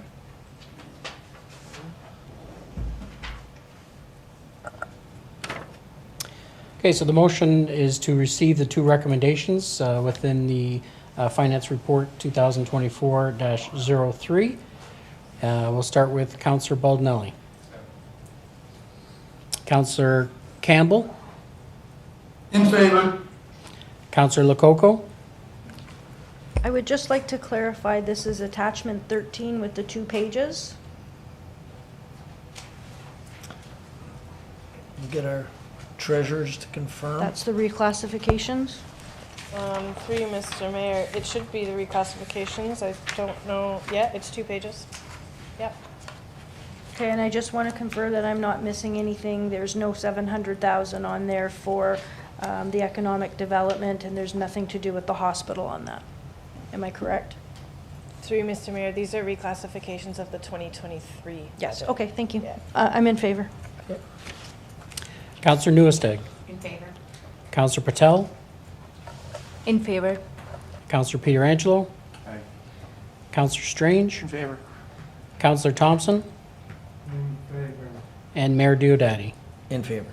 And that carries unanimously. Thank you for that, Mr. Clerk. Okay, we're now moving along to 6.2. We've got budget engagement survey results. And, pardon me? It was just for information. For information? Yep. Okay, so we're looking for receipt. Motion by Councillor Pietrangelo, second by Councillor Patel, that we received. Did you want to speak to that, Councillor Newestag? I just want to make one comment. Yeah. For the engagement survey results, one of the things that was included in there was user fees. And usually when people do surveys, I don't think we've got any children doing them. And we were at the Hall of Fame the other day, and what's his name? Vito Scringi made a comment, and he made a plea. So he's accepting an award, but made a plea saying that please don't remember the kids when it comes to user fees, and that it's better to keep a child in athletes as opposed to them being in jail down the road. So he made a plea during his acceptance of his award. So I just want to make a comment that when we're doing fees, that we have to think about vulnerable children and children that don't have funds. We want to make sure they stay busy. I used to be chair of the Pro Action Cops and Kids, and that was the fundamental rule there, is that the more we can help children stay active and keep eyes on them, that they don't get in trouble, the better. So that's just a little side there. Thank you for that. I know our CAO wanted to weigh in on that. I agree in that. I think the challenge has been our user fees are so little. In fact, it's almost disconnected to what they're charging. We have staff members here who have kids in soccer, travel soccer, paying $3,000 in fees for soccer, and we charge $0 for the fields. House League Baseball is charging, over $200, and it's $9 that we're charging for the field. So I think there needs to be, an understanding of what's an appropriate amount for what the services we provide and what the leagues are doing with these costs, because the taxpayer is, we're not sure what the taxpayer is paying for. They're paying less for a baseball than they are for the use of the fields at this point in time. Actually, that's a great point. So can we figure out why they're taking this money from the kids? Because that, again, goes against the point of what I'm trying to make. So if they are charging them, yes, they have to. But maybe that's part one, is that we figure out what they're doing. But part two is that we could have something that says a child who is in need, that we can somehow put them separate, and that we make sure that they're able to afford to do it. And we work with, we have looked at need services for fees. There's also a lot of other agencies, such as Jumpstart, that Canadian Tire has, Hyundai has those programs. And it's a matter of whether the associations are working with those individuals, or they're, if we gave away, last year, if we gave away a baseball player's credit for what they owe the city, I'd be giving the family $9 back on a $200 fee. Okay. So I think it has to do more with the association. And for soccer players, our total field revenue last year was just under $40,000. That's for everything: baseball, cricket, soccer, men's, not kids, but men's, everything all in. We were about $40,000. So where if you went to St. Catharines, the one field, Kiwanis, took in more money than we took in all our fields. Okay, but I think we have worked pretty well. I'll give Rob. Rob probably took some slings and arrows, but we've broken a new deal with baseball on how they're going to pay for the fields going forward. We're still the lowest. The one thing I can assure council is we are the lowest in Niagara region, and not even close. We are by far the cheapest in Niagara region going forward. I'm not against user fees at all. I agree. I'm just talking about vulnerable children, that we don't lose them. But can we make sure we look into if these teams or whoever's doing it paying $3,000, then we certainly don't want to get. Yeah, I don't want to put Joe on the spot, but he should be the one investigating, because I think it's one of his kids that are. Oh, okay. All right. So as long as we can do that, but my point was only about vulnerable children. That's all. No, I agree. Okay. All right. Thank you. And to that point, we also have the activity subsidy fund for recreation too, that helps the kids as well. And that's through the Recreation Committee? That is, yes. Okay, great. Councillor Lococo? Thank you, Mr. Mayor. It's great that residents can be part of a survey to give their input, that we can use that input in what we're going to do moving forward. As I stated earlier, some of the questions were conflicting, and you stated it's not scientific.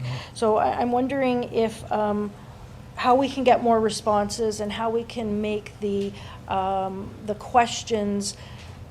It's all about the questions, how you pose them, and what answer you're going to get, and what are you going to do with that information. It is a science to do that, but I think we need to do a little bit more so we have valuable information. It's great to do this, but what are we getting out of it? And I just want to point out to one one of the blurbs that were on here, it was regarding the health payment. It says, take $30 million from the city reserve and figure out how to meet the future needs. Well, you don't just figure out how to meet future needs. We need a plan. So it's the wording that goes into some of these things. I would just like to see a more enhanced set of questions to get valuable information. And then I wanted to ask about participatory budgeting. This is sort of part of participatory budgeting. It's about getting feedback. And I know we spoke with the CAO, and he said that we were going to be looking at recreation facilities. Is that coming down the road that residents will be able to choose different things that they would like to see with a certain amount?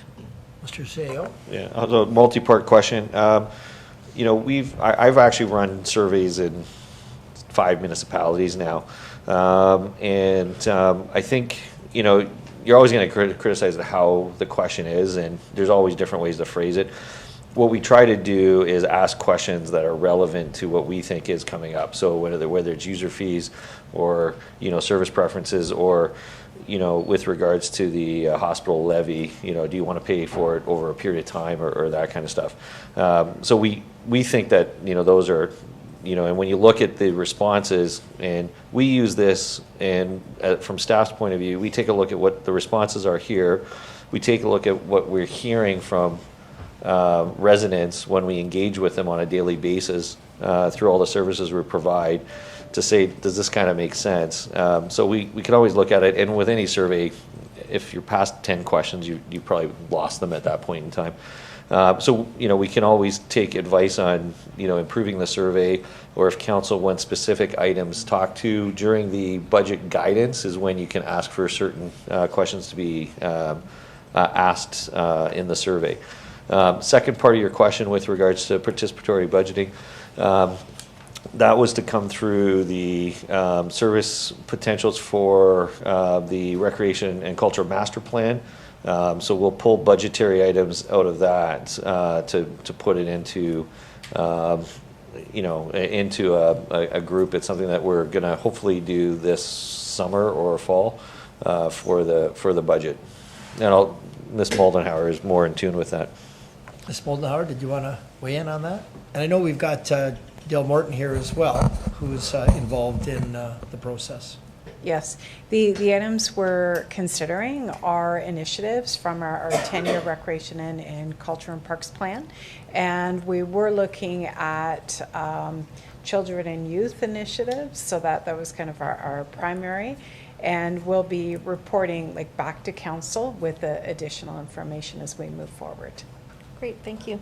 I think that's great that we went from 435 responses last year to 1,168. So it shows that there's an increase in it, and let's try to do more and get more information. And it was nice to see the demographics too, about how people were responding. Is there a way that we can submit responses that are not online for people who are not computer savvy? Is that a possibility? I'm not sure who would answer that. Would that, Ms. Morton, maybe we can get Dale to come to the mic, if you don't mind, Dale, because Dale's running comms department and putting all this fun stuff together. So through you to the councillor, yes. So we have.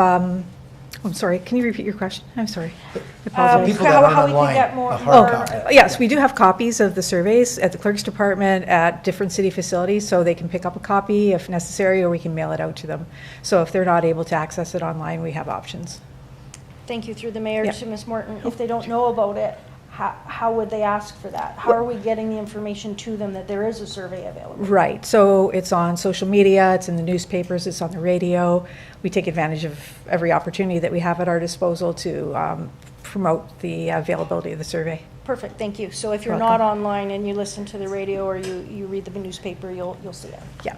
Perfect. What about our leisure guide? Do we put anything in the leisure guide, Ms. Morton? So to your Mayor Jim, we haven't produced a leisure guide in several years. Before COVID, it ceased to exist. But I thought we were doing them again once a year. Are we not? Yep. So we're just working on that now with Recreation and Culture. The information doesn't include particularly a budget survey. We are releasing it in March, so it's before we even have the questions prepared for the 2025 budget. But, you know, in future, that might be an option depending on how we proceed with the guide itself. Yeah. I find more people nowadays, even seniors, they're very active on online. Oh, It's not absolutely. like, yeah, like my mom shows me things online, you know. For sure. Yeah. Yeah.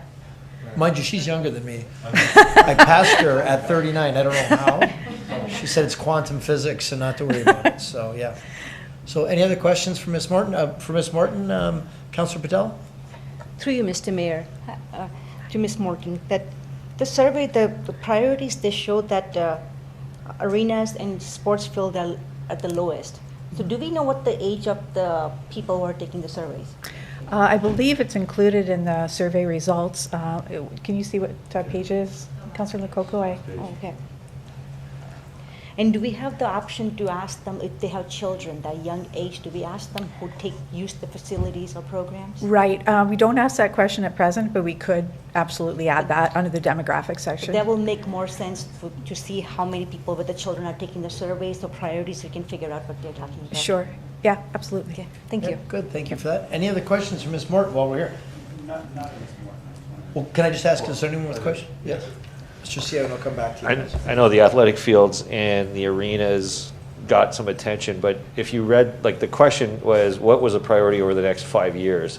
So when I look at that answer, it looks, you know, I think people are highly satisfied with what we have. So it's not like we're looking, people aren't saying go spend $40 million on a new hockey arena. They're happy with the hockey arena that we have. So it's not to diminish the hockey arena. It's just saying over the next 5 years, we don't need to spend money on hockey arenas. We got good hockey arenas, or we don't need to spend money on athletic fields. We have some good athletic fields. So that one, I know some people had raised some questions on that one, but if you actually, I think people read the question legitimately and said, yeah, no, we don't need to invest into a new hockey arena. We got a pretty good one going.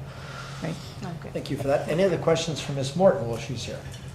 Okay, so we're all good. Thank you very much, Dale. Appreciate that. Councillor Peter Angelo. Yeah, thanks, Your Worship. I just wanted to make a couple observations in the survey. I found it interesting when I was reading through some of the responses that when residents talked about other priorities of the city that they felt were important, one of the ones that made the list was energy efficiency, and the other one was climate change mitigation. I found both of those to be interesting. The other thing I was going to raise, Your Worship, is that when you got down to social services, and I think the question asked the residents to rank the social services that they felt were most important, the one that came to the top is the one that's on everyone's mind, which is affordable housing. And I mean, here we are in a little bit more than a year. I know we have some irons in the fire. You know, one of the biggest ones right now is we've applied for funding from the federal government through the Housing Accelerator Program.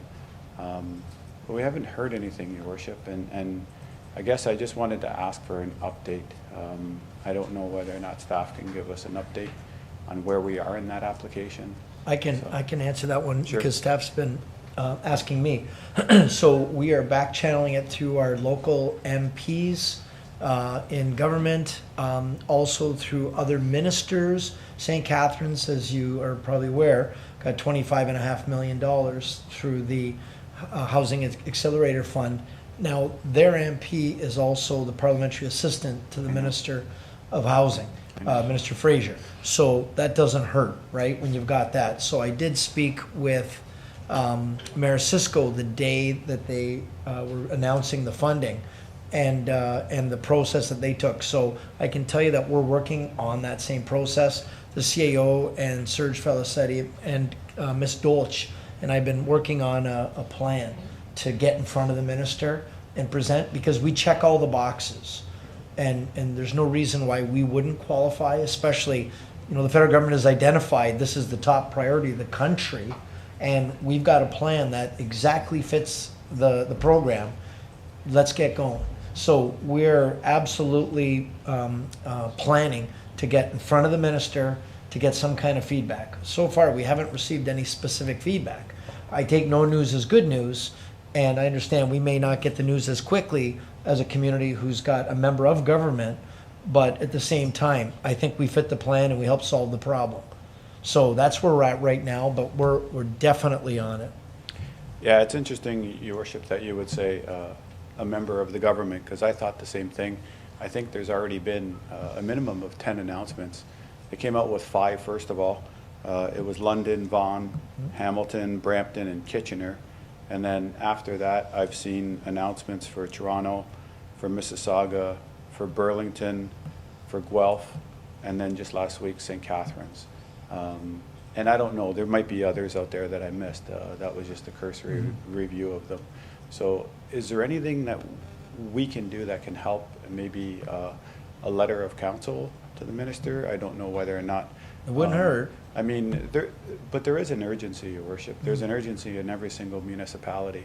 And I mean, I feel like we really need to hear something back from the federal government. Yeah, So, and we've got a good relationship with Minister Fraser when he was immigration minister, when we were having the concerns with Roxham Road and the high number of asylum seekers in Niagara Falls. So we had regular calls with him and his ministry. So, and I know he's getting hit from all sides, but at the same time, I don't think it would hurt, and I don't know, I'd welcome any input from, I don't know, Ms. Dolch, if you have any thoughts on anything else that we can do to stack the deck in our favor, to make sure we get our oar in the water on the half funding. Thank you, Your Worship. Through you to the councillor. We have sent a number of letters to Minister Fraser. Yourself, you've sent some letters. We meet with them every couple weeks trying to encourage our application to move forward. We've done a lot of things. Obviously, we do feel we have a strong application. We've heard from them that we have a strong application. We're proposing over 1,200 units within that 3-year period, all taking off the affordable boxes. So all I can suggest is that we can send a letter from, as you suggested, from council, obviously outlining again our commitment and over the next 3 years to deliver on those promises. A lot of the promises that we put forward were part of our own land holdings that we're willing to partner with. So it's stuff that we can actually control. It's not just something we're looking for others to control. So I think we have a very strong application. It's just getting it in front of the minister to see it. Thanks. Your Worship, I don't think it would be a bad idea, to be honest with you. I mean, I think the letter could just simply state that, you know, we support the Housing Accelerated Fund, but in Niagara Falls as well as in other municipalities, we have a great need, you know, and we won't be able to do it alone. We're willing to, you know, play our part and do our share. As Ms. Dolch said, we're going to put municipally owned lands, and we'll probably end up putting some money into it as well. But we do need partnership from other levels of government. So perhaps if you need a motion, I'm happy to make that motion. That I'll leave it with your office to craft a letter that would go to the minister, and then hopefully we can hear some results soon. Maybe some direction from the clerk how to go about this, Sure. budget-wise and procedurally wise. Well, first of all, perhaps it's a friendly amendment to the budget that we already have on, or sorry, to the motion that we already have on the floor. May want to finish 6.2 before we entertain this, but Okay. one or the other. Did we not already get the motion? We already got the motion, right? The Yeah, we second? just haven't called a vote on it. So before we call the vote, do we do the friendly amendment then? I'm just saying you need to do one or the other. We need to add this as a friendly amendment to the motion that's on the floor, Right. or finish the motion that's on the floor before we entertain this Can I one. ask who did the motion? I'll finish the motion. Councillor Pietrangelo and Patel. Okay. So we've got the motion that's been moved by Councillor Pietrangelo, second by Councillor Patel. That's to Councillor accept Patel. the survey. To accept the, Yes. the report, right? Yeah. The survey results. The survey results, that's right. Is there any other discussion to that motion? Councillor Lococo? Just specifically about the survey, when Councillor Pietrangelo said that there's importance on the energy efficiency, the priorities were number 1 was roads, number 2 was sewers, and number 7 was climate change. All of those tie in together. You can't have appropriate services in roads and sewers and not think of climate change. So all of them are tied together. We really need to look at them all, and they're all energy efficiencies as well. So it's a whole package. But then when you look at the the question about 74% did not want to spend more money or use a pilot program about more environmental sustainable practices. So I just found it interesting that the top priorities are linked to the environment, are linked to energy efficiency. So I just wanted to do that. And then going back to Premier Ford, there's an announcement that the municipalities that do not reach their goals, that money is now going to be directed to smaller municipalities, northern municipalities, and I can't remember the third one. So we were talking about this at our last meeting, and now the Premier has said if you don't meet your goals, the money's going elsewhere. Well, we've hit our target for approvals. We're waiting for the builders to build them now. So that's what we're waiting for feedback on. I think there's a good story in the paper on Councillor Pietrangeli's comments in that regard. Yes. So now it's official that Premier Ford is putting that money elsewhere. So now will be the questions, did we meet our goals? Right. Or did we not, in his opinion? Thank you. Okay, thank you. So if there's no further questions, we'll call the vote. All those in favor? Okay, and that's unanimous. And then Councillor Pietrangelo, you're going to restate it? No, I think that's good. Did everybody understand? It's a letter to the Minister of Housing encouraging our application for the Housing Accelerator Fund and with federally, with the points that Councillor Pietrangelo just made, that, you know, we feel that we qualify, that this is a good way to help with your challenge, and we're going to encourage them to approve it. Is that right? And a unanimous resolution of council certainly can't hurt. So we've got the motion by Councillor Pietrangelo, second by Councillor Newestag. If there's no further discussion, we'll call the vote. All those in favor? And that's unanimous. So we can, and Councillor Campbell, I'm assuming you're on board with that too? I see his name there. Councillor Campbell, I don't know if you can. I'm in favor of that as well. Oh, great. Thank you very much. Thank you. Thank you. Okay. So. Just before we move. Yes, go ahead, Mr. Clark.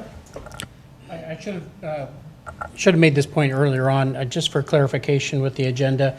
For those that have a printed version or haven't refreshed, you know, all of these reports are under section 6. So if you hear the mayor referring to 6.1, 6.2, we're about to move on to 6.3. If you have refreshed your agenda on the iPad, we did remove the mayor's announcements, so that's why you're seeing everything as 5.1, 5.2, 5.3, et cetera. Am I updated, or? So just some clarification there. I understand now. We were confused. Oh, okay. So do I need to update? Version has the mayor's announcements on there. Yes, it does. So your iPad, if you updated your iPad, if you refreshed it, then They took it out. numbers. I know. That's why I felt bad. I thought you're all going to be let down when you see that they're in the printed version. I felt bad. I know you're chomping at this. I know. I feel bad. I'm sorry. Okay, we're moving on to is it 6.3? It is on my, I have to refresh, right? Okay, I won't say the number. 2024 operating budget presentation. That's your slide deck. And I'm going to invite Ms. Clark, our treasurer, to slowly walk us through this. And if at any point anyone has a question, I'm going to ask you to ask Councillor Pietrangelo to stop, because I'm going to be right back and he's going to take the chair just for a few minutes. And I'll be right back. All right, so the floor is yours. Okay. So through the mayor or the chair, I was informed to speak slowly, but not to take it too fast. So if I am going too fast, just tell me to slow down. And please interrupt with questions as you see fit. So this is the mayor's proposed 2024 tax levy budget. Just to go back to July, so for the first time, I think in this council's history, we asked for budget guidance. The recommendation was that staff be given guidance for 2024 for an operating levy not to exceed 3.5%, that we prepare budget options ranging from 2.5% to 3.5%, and that staff be given guidance for a capital levy increase of 1.5%. Now, this was in my report about the hospital levy. I had named it a capital levy. It doesn't matter to me what we call it. That was the intent of that 1.5% was the hospital levy.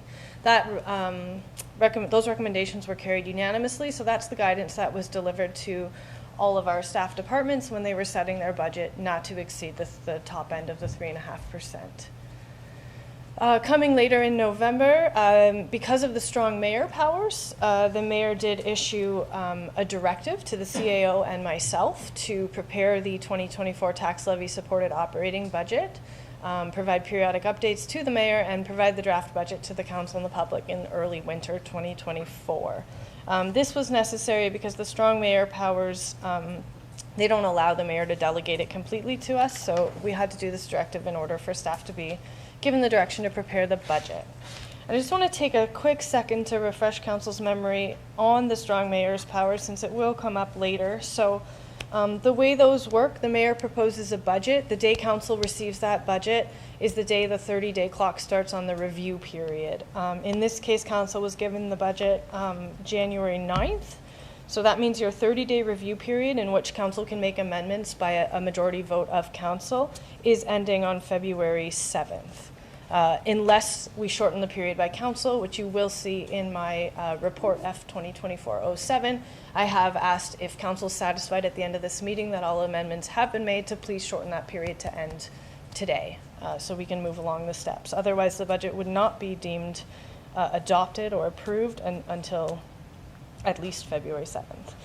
Following the amendment period, if there are amendments made, the mayor has a 10-day veto period. So it is the mayor's budget. The mayor is allowed to veto your amendments. If the mayor chooses not to veto the amendments, he doesn't have to do anything. If he does like to veto them, he has to put it in writing. And the veto period can be reduced by the mayor by providing written documentation to members of the council and the public. So there's also a recommendation later in that report asking the mayor, if he's confident he's not going to veto any amendments, to please go ahead and shorten that period to end today. And then lastly, if for some reason the mayor did use his veto, there's a 15-day override period where a 2/3 vote of council can override a mayor's veto. This only comes into play if the mayor does use the veto. If not, it's not relevant. So all those are worked into the recommendations on the report that's coming after this presentation, but I just wanted to take a minute to touch on it, and the question did actually come up earlier from Councillor Lococo, so I hope that provides some clarity in what our next steps are in terms of suggesting amendments. This is just our key dates, so I want to take a minute to give a big thank you to all the staff that have helped pull this budget together, from all the departments and their support, as well as my own finance team. And I've got to give James Dowling credit for making this presentation look so beautiful, because this was not me, this was all James making this look wonderful. So big thanks to everybody for all their help and what's gone into the budget. It's, as you can see, we start this process in June to get all the way to today, to have this budget before you today. So it is quite a bit of work. This doesn't just happen overnight. We put many hours and weeks and months into this. Just a quick little look at our budget journey. So we did start, the budget we gave you on January 9th, that was coming in at about a 6.2% increase. I reached out to staff and said, can you help me make this lower? Staff came up with some recommended increases in revenue. So they had another look at their revenue estimates, given the fee increases that council endorsed in December. And we were able to squeeze another $300,000 into some of our revenue projections and user fees, mainly around planning, a little bit in the marriage licenses and business licenses, some increased penalty and interest and investment income. And then we were able to find $300,000 in recommended expense savings. These are all included in your attachments on, again, report F 2024-07. That brought us down by 0.7, down to 5.5%. So the mayor has accepted all of those recommended changes, the increased revenue and the reduction in expenses, and that's where we're at the 5.5%. The mayor's taking it a step further, and he's suggesting to defer 2.0% of items to bring that operating increase down to 3.5% to remain in guidance. But as has already been discussed on this floor, we've had a lot of great discussion around it. There certainly is a risk with kicking the can down the road, and these aren't items that are true decreases. They will come back later. So looking forward, this is showing you the 5.5% can be broken down. We actually had 4.2% is where we've come in from our departmental increases, and 1.3% was hanging around from the deferred items from last year. So this is where our concern is. If we keep deferring items, then our guidance has to get a little larger or we'll never catch up. So that's kind of the point of that. So our staff prepared budget, I've already kind of gone over this. It focuses on keep the lights on and as well as asset management requirements. So within that 5.5%, 1.7% of that relates to increasing our fleet replacement contribution from 2.6 million to 4.1 million, which is the amount we should be spending annually on fleet. Staff would like to get to that amount so we can help deal with our fleet backlog and increase our fleet program moving forward. Because it includes 1.7% related to fleet, which is capital, staff would be willing to defer the hospital levy request to the 2025 budget. For the mayor's budget, the mayor wants to go ahead and propose those deferrals, so we get down to the 3.5%. And instead of the 1.5% capital hospital levy that was given in the guidance, the mayor's taken a slightly different approach and suggesting a 3-year phase-in. So the motion on F 2024-07 would be that we agree today that there'll be 0.5% in 24, 0.5% in 25, and 0.5% in 2026, phasing in to get to our 1.5% hospital levy. This would be a temporary 20-year hospital levy, so it would be starting in 2024. It would be removed from the taxpayer's bill in 2044. Okay? So that's what this is kind of an illustration of how we get from the 0.5 in 2025, we'd be up to the 1%. You add another 0.5 in 2026, we'd be at the 1.5%, and that's it. You're no longer increasing it. It just lives there. Always 1.5% of the total taxation we collect is dedicated to this hospital levy. In terms of our budget highlights, this budget doesn't have as many highlights as previous ones. So we have our deferred items. I just talked about the 1.3%. So that is in 2023, council deferred 50% of the fleet increase, which was about 774,000, and 50% of the increase in the debt placeholders, which is about 335,000. Those work out to a 1.3% tax levy impact. We wanted to touch on annual inflation, and in fact, this number is exactly the same number I gave you in July, where I said our pressures were going to be around 3.9.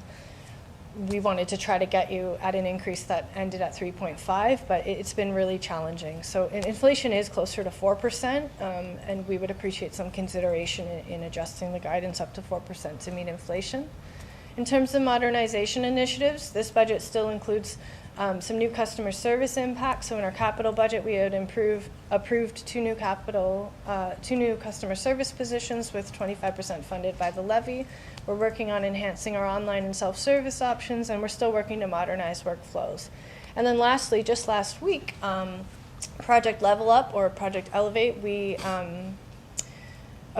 this council approved the CAO's initiative to hire 2 employees on Ontario Works as an 18-month pilot program, of course funded fully by a special purpose reserves that's set aside for strategic initiatives. So although this isn't on the tax levy per se, it is included in the budget, and we think that's something to highlight and something to be proud of.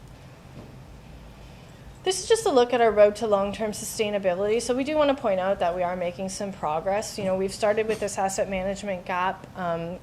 Prior to, I think, last year's budget, we didn't have any debt placeholders in our budget at all. So I kind of touched on this earlier. Debt placeholders are a best practice. When you approve debt today, we should get it into the next available budget. So we're not surprised with what that impact is 3 years from now when we actually obtain the debt. So that's a best practice that we're working towards including. The mayor's proposed budget does, in fact, still suggest deferring 0.3% impact on the debt placeholders. That's something staff would like to see added in, but if we feel we need to defer it to get to the 3.5, then we'll have to add it into the next budget. And then our OLG levy subsidy, we've touched on this earlier as well. It started off at $5.895 million in 2021. In this budget at the moment, it's down to $4.5 million, and I think that's something to celebrate. That's less reliance on the OLG. There's less risk should another COVID year happen again or the casino shut down and we get no money. That's way less risk from a staff standpoint, and it gives us more dollars over in our capital side. So we're certainly making progress there. We still have a ways to go. As pointed out earlier, it's probably 10 years to fully wean off of it. And then, of course, we have our strategic priorities we've listed. So council set their strategic priorities, and some of them have included modernization, social sustainability, environmental sustainability, and our hospital commitment. So those are some pressures that add to the budget, but good to have in the long run. And then lastly, this is just kind of our desired state. At some point in time, we'd like to get to a fully funded asset management, a fully funded budget with our debt placeholders, and we don't want to see an OLG subsidy in the operating levy. And I know that's kind of up for debate, but it's just, it's not that we don't want to be able to tell the taxpayer that OLG is subsidizing their money. It's just a risk for us. If it goes away, that's a big impact to make up all at once, and it's safer for us to just keep it into capital and use it to fund capital. We wanted to focus a few examples, and I'll probably breeze through these slides a little faster to get to the more detailed ones, but of the mayor's proposed budget, his 3.5% increase, we did our standard $280,000 assessed value. That is the average household. Last year, we also gave you a $500,000 assessed value because we do take some heat on the 280. A lot of people kind of make the comment, who has a house valued at that? And I think there's a lot of confusion in the public over assessed value versus market value. So we did want to take a few slides to kind of go over that and maybe point out the difference. And then Councillor Lococo had requested sometime during last year that we include an example of 100,000 assessed value so that a taxpayer could perhaps look at their bill, see their own, and then multiply it to what their impact would be for themselves. So we've included that example as well. And same thing for the hospital levy. We've shown you what the impact is on the 3 different assessed values annually for the hospital levy. We do break this down further in the next slides, and our CAO had a great idea to include pictures of real houses that are assessed at these values. These are houses in Niagara Falls. We have removed the street names, but these houses are in Niagara Falls, and this is their assessed value. So we just wanted to point out they do exist, and assessment is low. So for a $100,000 home with the mayor's scenario, the operating increase would be about $19 a year or $1.56 a month, and the hospital levy is $1.72 a year, 14 cents a month. In terms of the average household, their taxes would be going up about $4.38 a month on the operating increase and another 40 cents a month on the hospital levy.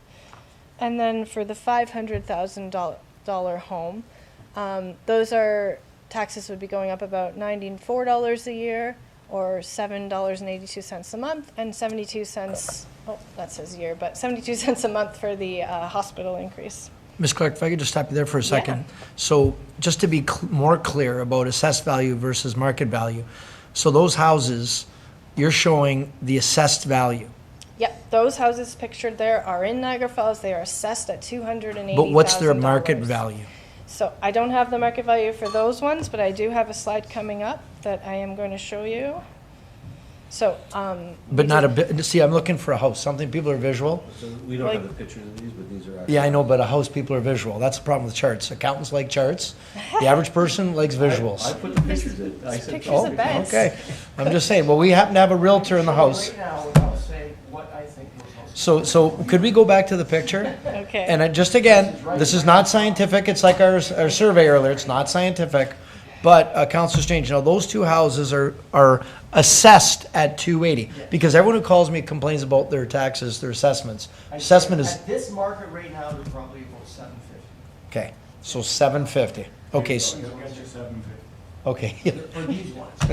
Or he'll buy it if he doesn't get 750. He'll buy it. So These people don't know I've used their pictures. But so the point, and then, okay, so he's saying, say around 750, 280 assessed value. 2 years ago would have been $1 million.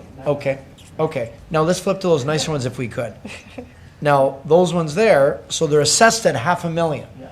What are they actually probably going to? 1.3, 1.4.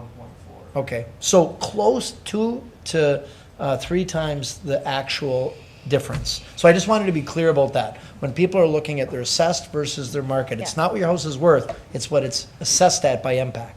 Correct. Thank you, I just wanted to be clear on that. Lots of calls tomorrow. Yes, yeah, I hope so, that's hope, right? That's the whole idea. Councillor Newesteg. When is the next impact assessment? Through you, Mr. Mayor, they haven't announced it yet, so I'm not really sure. Yeah. Yeah. Yeah, go ahead. When they do it, does it give people, like, they wouldn't just come this summer and assess, and then our taxes change from what we're seeing here? No, through you, Mr. Mayor, they'd have to announce it, and it's kind of a misnomer that when your assessment goes up, your taxes would go up. We would get the rollback from MPAC, and our tax rate, quite frankly, would likely go down, but you would still be charged roughly the same amount because your assessment value is higher. But at the end of the day, we're collecting roughly $89 million in taxes.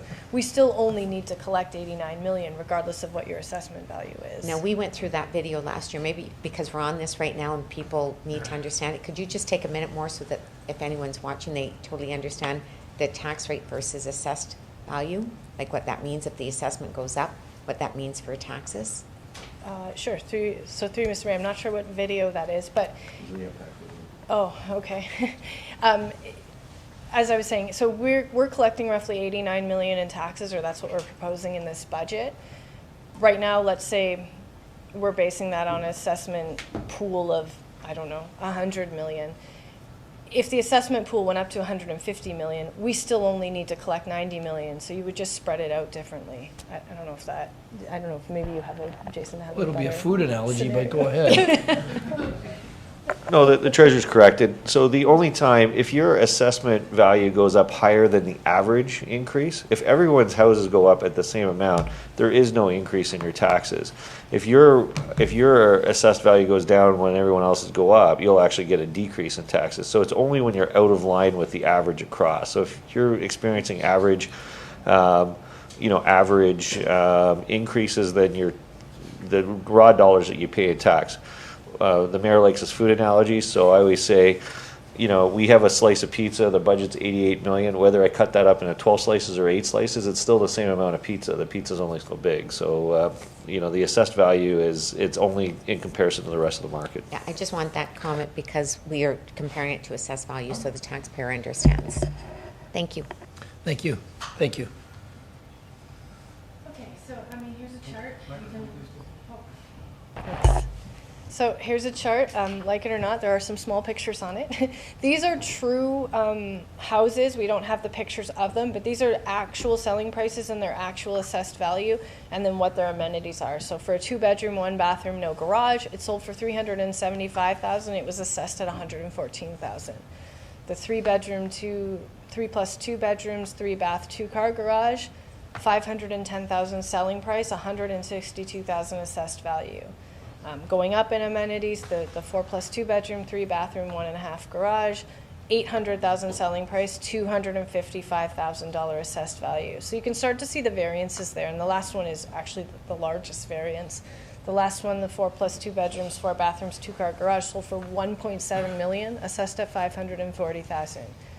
So that's a huge variance, and I wanted to take a minute to do this slide and the pictures in the previous slides to kind of dispel that misnomer that assessment value is market value.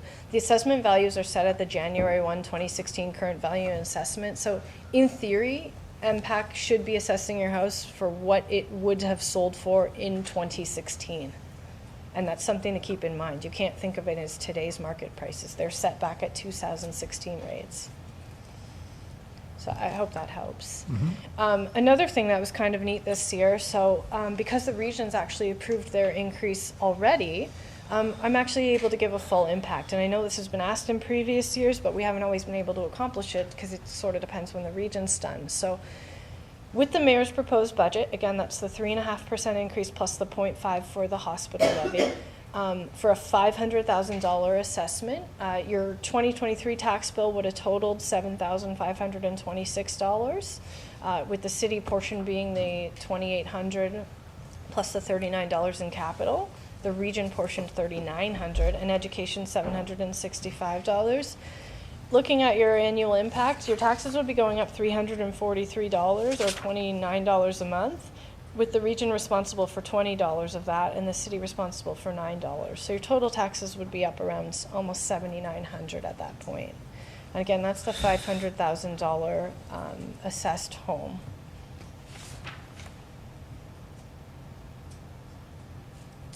And then this just breaks it down differently. So of your increase, and again, the $500,000 assessed home, we wanted to kind of dispel, again, another misnomer. People will say, well, the region went up 6% and the city went up 4%, so that means my taxes went up 10%. No, you can't add them together like that. So with the region's increase and the city increase, your increase is $343. That's actually a 4.6% increase over your last year's bill. In that 4.6% increase, the city's responsible for 1.5%, where the region's responsible for 3.1%. You can also look at it differently in the bar chart on the side. So the region's overall increase is 6%. That's combining their general levy that went up about 6.9. Their waste levy went down and their transit levy went up. So overall it was about 6%. The city's increase of a 3.5 tax levy and a 0.5 hospital levy actually works out to 3.8%. So the city's increase would be about 31.5% of the total increase, whereas the region's increase would be about 68.5% of the total increase. So I hope this helps give taxpayers a better idea of not just the city impact, but the entire impact of your taxes. Oh, and I think in the slideshow on your agenda, I had a question mark on the education. I did just find out yesterday that those rates are staying the same. So there will not be an increase in the education rate. That's it. Any questions for Ms. Clark regarding the slide deck? Okay. Seeing none, did you want us to receive this, Mr. Clerk? Motion by Councillor Pietrangelo, second by Councillor Patel. Yes, you do? Okay, well, we can do that. We'll call the vote. All those in favor, okay, of receiving? That's unanimous, Mr. Clerk. So it's been requested that we could take 5-minute breaks. A few people want a little bit of a washroom break, so why don't we do that? Is 5 enough? Does that give you enough time? 10? Okay, 10 minutes. Okay. So we'll see you guys back here in 10 minutes. 5 for you. I'm not even leaving. I'm going to stay right here. How's that? Your 5 is a 10.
Okay, everybody, welcome back. We just had a brief break, getting ready to actually take a direction on our motion. We've just got the slide deck from our treasurer, and we've had some good discussions, and now we're ready to move forward. So we're moving on to 5.4, the mayor's proposed draft 2024 tax levy supported budget. So before we get started, so I mean, Ms. Clark can start, or if councillors want to bring something forward, she's already taken the liberty of going through the slide deck.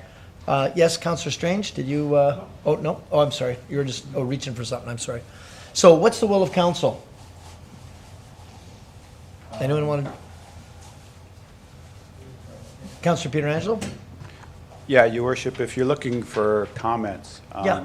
I mean, I know I've Or already direction, whichever direction. Yeah, sure. I mean, I know I've already made a lot of my comments. I do appreciate the staff slide that, you know, that talked about what the rate of inflation has been. In 2021, it was 3.4%. That's in and around where our budget was. Last year, it was a little bit higher than that, again, where our budget was. 2023 was 3.9%. And that's pretty much the budget that's in front of us. Now, there are some things in the budget that I really don't like. The one for me that's a non-starter is the kicking the can. And I know I gave the can to you, but you gave it back to me, and I won't kick it, Your Worship. So, I mean, I think we have to have a conversation in regards to what we do so that we don't start next year at anything greater than zero. So maybe that's a conversation that we can start with, and then we can see if we come to a conclusion. I've already thrown out the idea of taking the growth, or 50% of the growth. Are you putting this into a motion? I know you talked about it, but we've talked about it, so did you want to put something forward that we can debate? Sure, I can put this into a motion if you want. Yeah, absolutely. So I would put a motion on the floor that for this year, the 50% growth in terms of taking it from the OLG subsidy and adding it to the operating budget, not happen.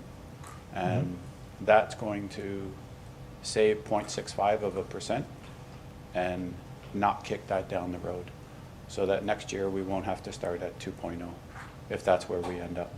I think it'll alleviate some of the pressure that we have in terms of what the future looks like. So I'll make that a motion now. Okay, is that it, or are there more parts to your motion for the? Well, we'll start with that. Okay. Yep, go ahead, Mr. CAO. Just for clarity for the motion, because it's a prior council direction, it's a freeze for 1 year, and then the other direction will kick in 2025 budget then. Correct. So just make sure the motion states for 1 year. Okay. Yes, Councillor Newestead. Oh, okay, you're seconding the motion, okay? Just get some clarity. Yep, go ahead, Councillor Strange. Next year we'll start at zero, sorry. Next year we'll start at 0%, is what I'm understanding? Or no? Go ahead, Mr. CO, did you want to? Which I thought Councillor Peter. The councillor's motion is to take the roughly $600,000, $565,000 that we would normally offset the subsidy that goes to the levy from the growth, from the tax roll growth. What he's saying is don't offset the subsidy, the OLG subsidy, just use that for the regular budget issues for this year only, that and then the prior policy would continue on after that. So what that does is it reduces the amount that we would be kicking down the road by that $565,000. So you would be moving it from 2% down to 1.4% going forward in rough dollars. So next year we'd start at 1.4%, unless there's future amendments that are coming on the budget. But that's the first amendment that the councillor is. So it reduces the amount that we're kicking down the can by $565,000. Okay, thank you. And further, I'm going to come to you, Councillor, and further, throughout this calendar year, staff are going to look for revenue opportunities and efficiencies in the system. So our hope is that we can start it close to zero, if not at zero. Is that right, Mr. CAO? Throughout the year, that's the objective? That is one of the motions. Motion number 7, that staff be directed to find sustainable savings or revenue increases of $1 million for the 2025 budget. So that million, would that put us at around zero? It'd be fairly close. In addition to Councillor Pietrangelo's motion, Yeah. with number 7, Yeah, it would be fairly close. pretty close to zero, so we could start. We'd start from zero. That's the objective. Councillor Lococo. Thank you, Mr. Mayor. I'm trying to understand how these budget sheets that are in the presentation, how does that motion change what we're looking at, the mayor's recommendation, the staff prepared, option 1, option 2? How does that recommendation reflect on these? So I know Ms. Clark is going to have to do some calculations if we approve certain changes and then come back to us to tell us exactly that. Ms. Clark, did you want to comment? Yeah, through you, Mr. Mayor, does it help if I bring up a spreadsheet and we kind of plug these changes in on the fly to see what we're doing? Because I'm a little bit lost what we're doing here. Okay, if you can, we have the technology. I can't vote on something on the motion if I don't know what I'm voting on, so if we have these and we can mimic what's Right on there? here, yes. Yep. So that would help, thank you. on your screen is attachment 1, page 1 of that. So the mayor's recommendation, this was just showing he's accepted our changes to get down to 5.5. What I think I'm hearing is add the OLG subsidy back in, which would add the 565,000. And then I think I'm hearing don't kick as many things down the road, so let's add the debt placeholders back in. Are we trying to get back up to the 3.5? Like you're replacing the OLG with some things on the deferred list, right? So.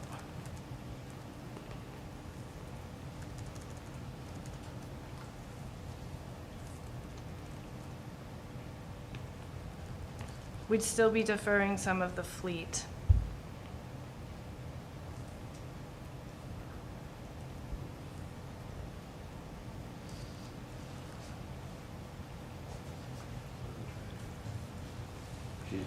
Trying to find the. I was just trying to figure out where we're getting it. Yeah, the sweet spot, yeah. Yeah. Close. I gotta do it a different way.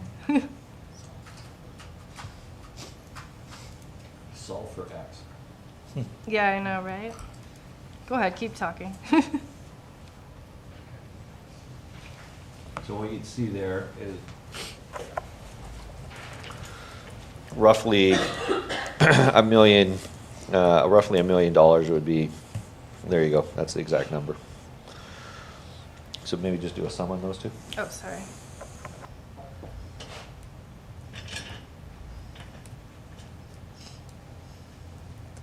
Yeah, about $1.1 million would still be deferred, or 1.35%. All related to the fleet. This at least gets our debt in. So does that mean we didn't do a percentage this year? Is that what you're trying to say? What was that, sorry? Does that mean that we didn't look at the savings this year?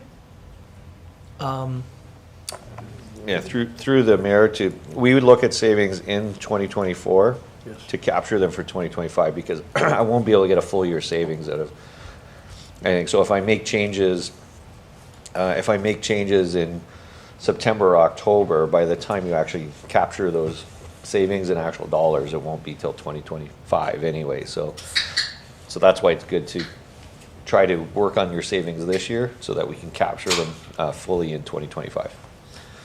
But that's a common practice though, usually, right? That Yeah. you look for the savings throughout the year. Throughout the year, and we do it anyways. But Is this your would, microphone on? No. Yeah. So we do a budget scrub every year. We look for savings. So we looked for savings this year. This would be a specific direction from council to come back with a minimum of $1 million worth of savings for the 2025 budget. And what would most likely happen is, I know for a fact that we are going to be proposing savings over the next few months on a few items to council. So when I bring future reports, I'll say this is going to contribute to the $1 million worth of savings going forward. Okay, thank you. And if we capture some early, well, that's okay. But I just, we need to set it up for 2025. Any other discussion to this first part of the motion? Yeah, Councillor Lococo? Sorry. Sorry, I'm still trying to understand this. So we've changed the continue to defer 50% to 473,550, and that's representative 0.55. And then there's 0 for the debt placement holder, the 260 is gone, and then the replacement increase is the same, so that comes up to 1.35. So the revised operating deficit level impact after deferral, it still stays at 3.5? Through you, Mr. Mayor, yes, because I believe that was the point of Councillor Pietrangelo's That's what I thought, okay. motion. Yeah. Because when I did quick math, it was 3.49, but it doesn't matter, thanks.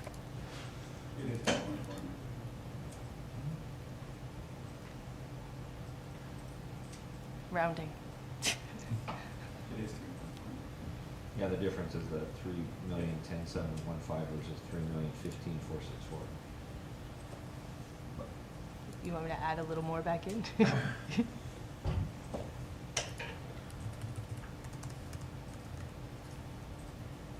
How's that?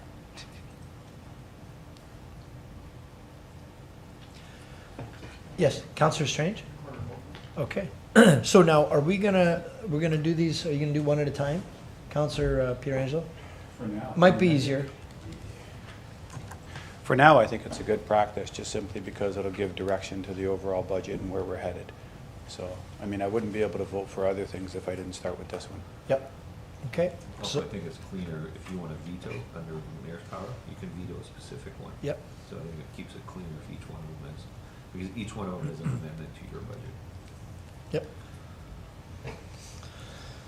Okay, Mr. Clerk, it's, we've been... Sorry, Mr. Mayor, I have a question. Yes, Councillor. So if there's something within the budget that you don't approve, by doing it this way, you can't approve or not approve just this if there's other things that you don't want in it.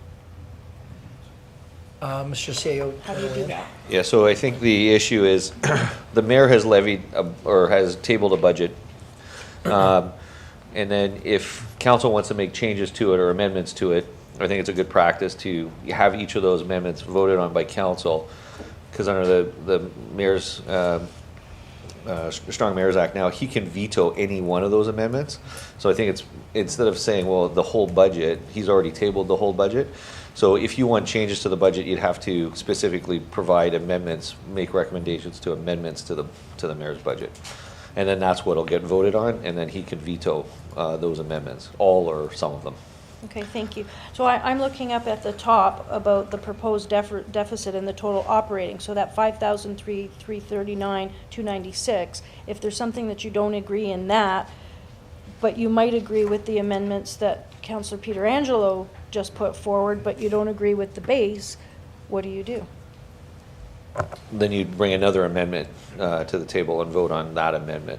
So the amendment that Councillor Pietrangelo is just for that bottom part, not the whole effect of the budget, though? It is one amendment to change the amount.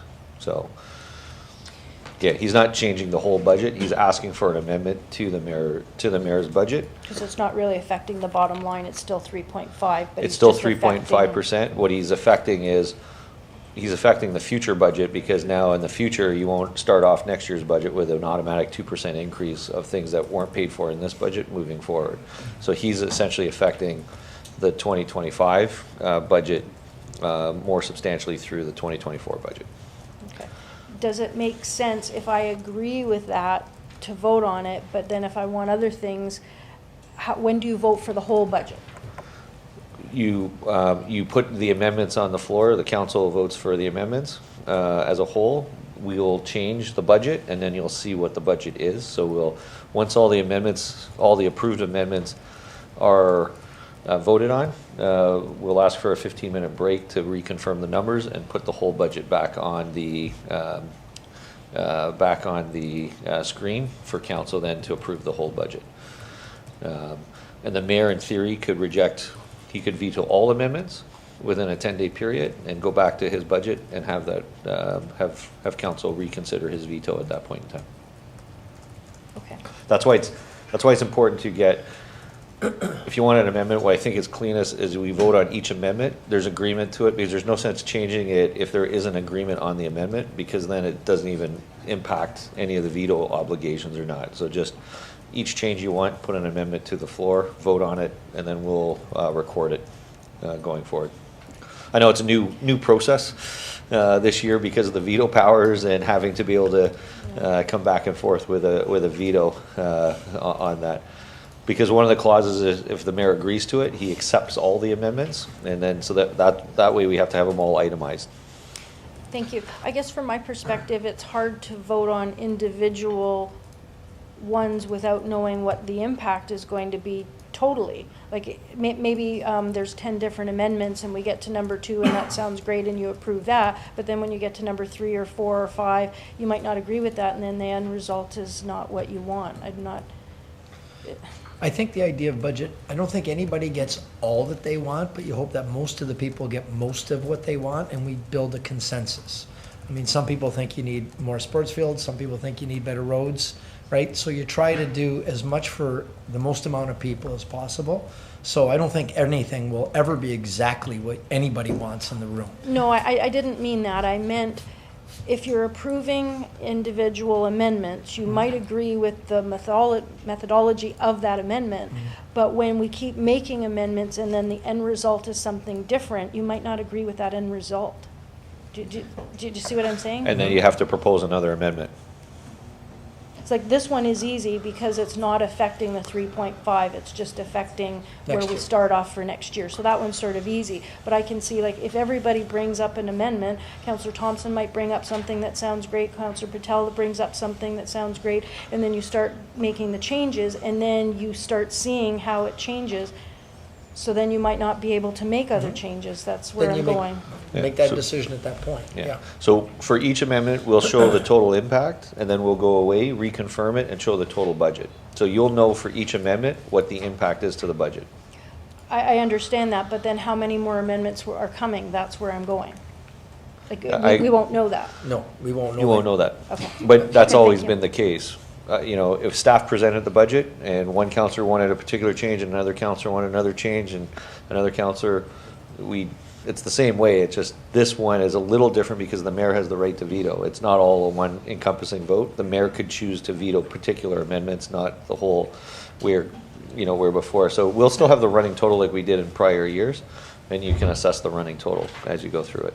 And we'll present the impact before you vote on an amendment, so you'll know what the total impact is.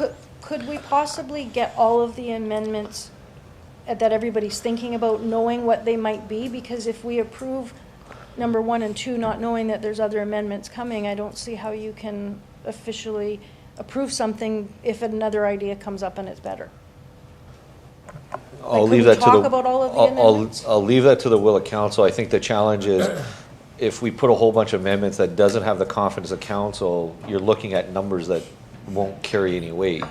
So I think it's better, personally, from a staff point of view, I think it's better that if there is an amendment, we can tell you what the impact is to the budget, and we can look at the base budget or anything that has been approved by council. We can show both, but if it doesn't carry the weight of council, you'd be dealing with 20 amendments that you don't know are going to pass or not, and I'm not sure how you'd make your decision with 20 amendments that you don't know which ones are going to pass or which ones are not going to pass. I think that would be actually more difficult to get transparency through. Okay, But it's up to the will of council how they'd like to deal with it. I do understand what you're saying. Maybe we can get a topic about what, like if there's only going to be a few amendments and then we're finished, we know what it is. But if there's going to be multiple, I can't pick something if I don't know what the other choices are. Councillor Patel, to this? Saying, Mr. Mayor, is for example, Councillor Peter Angelo proposed this amendment. So maybe if somebody has something to add to it, let's do it just for that particular point. Like, changing the OLG subsidy, right? So like anybody else has to add to the amendment, they can move forward. And we just can't put 20 amendments on the floor and then, I don't know, I think it's too confusing. So we have to go one at a time. I think it's the only way, and we have to vote on each one because there'll be an impact whether it's approved or not approved. It'll matter. So, you know, It's and we very won't know difficult. until we vote on it if Yeah, it's approved or not. It's very difficult. It is. This one's the easiest one because it's not affecting the Well, why bottom don't we get through this one line. first, Yes, since if okay, we thank got you. a pretty much agreement on it, and then we'll get to the next one. So there was a request for recorded vote. So Mr. Clerk, if I can ask you to start the vote, please.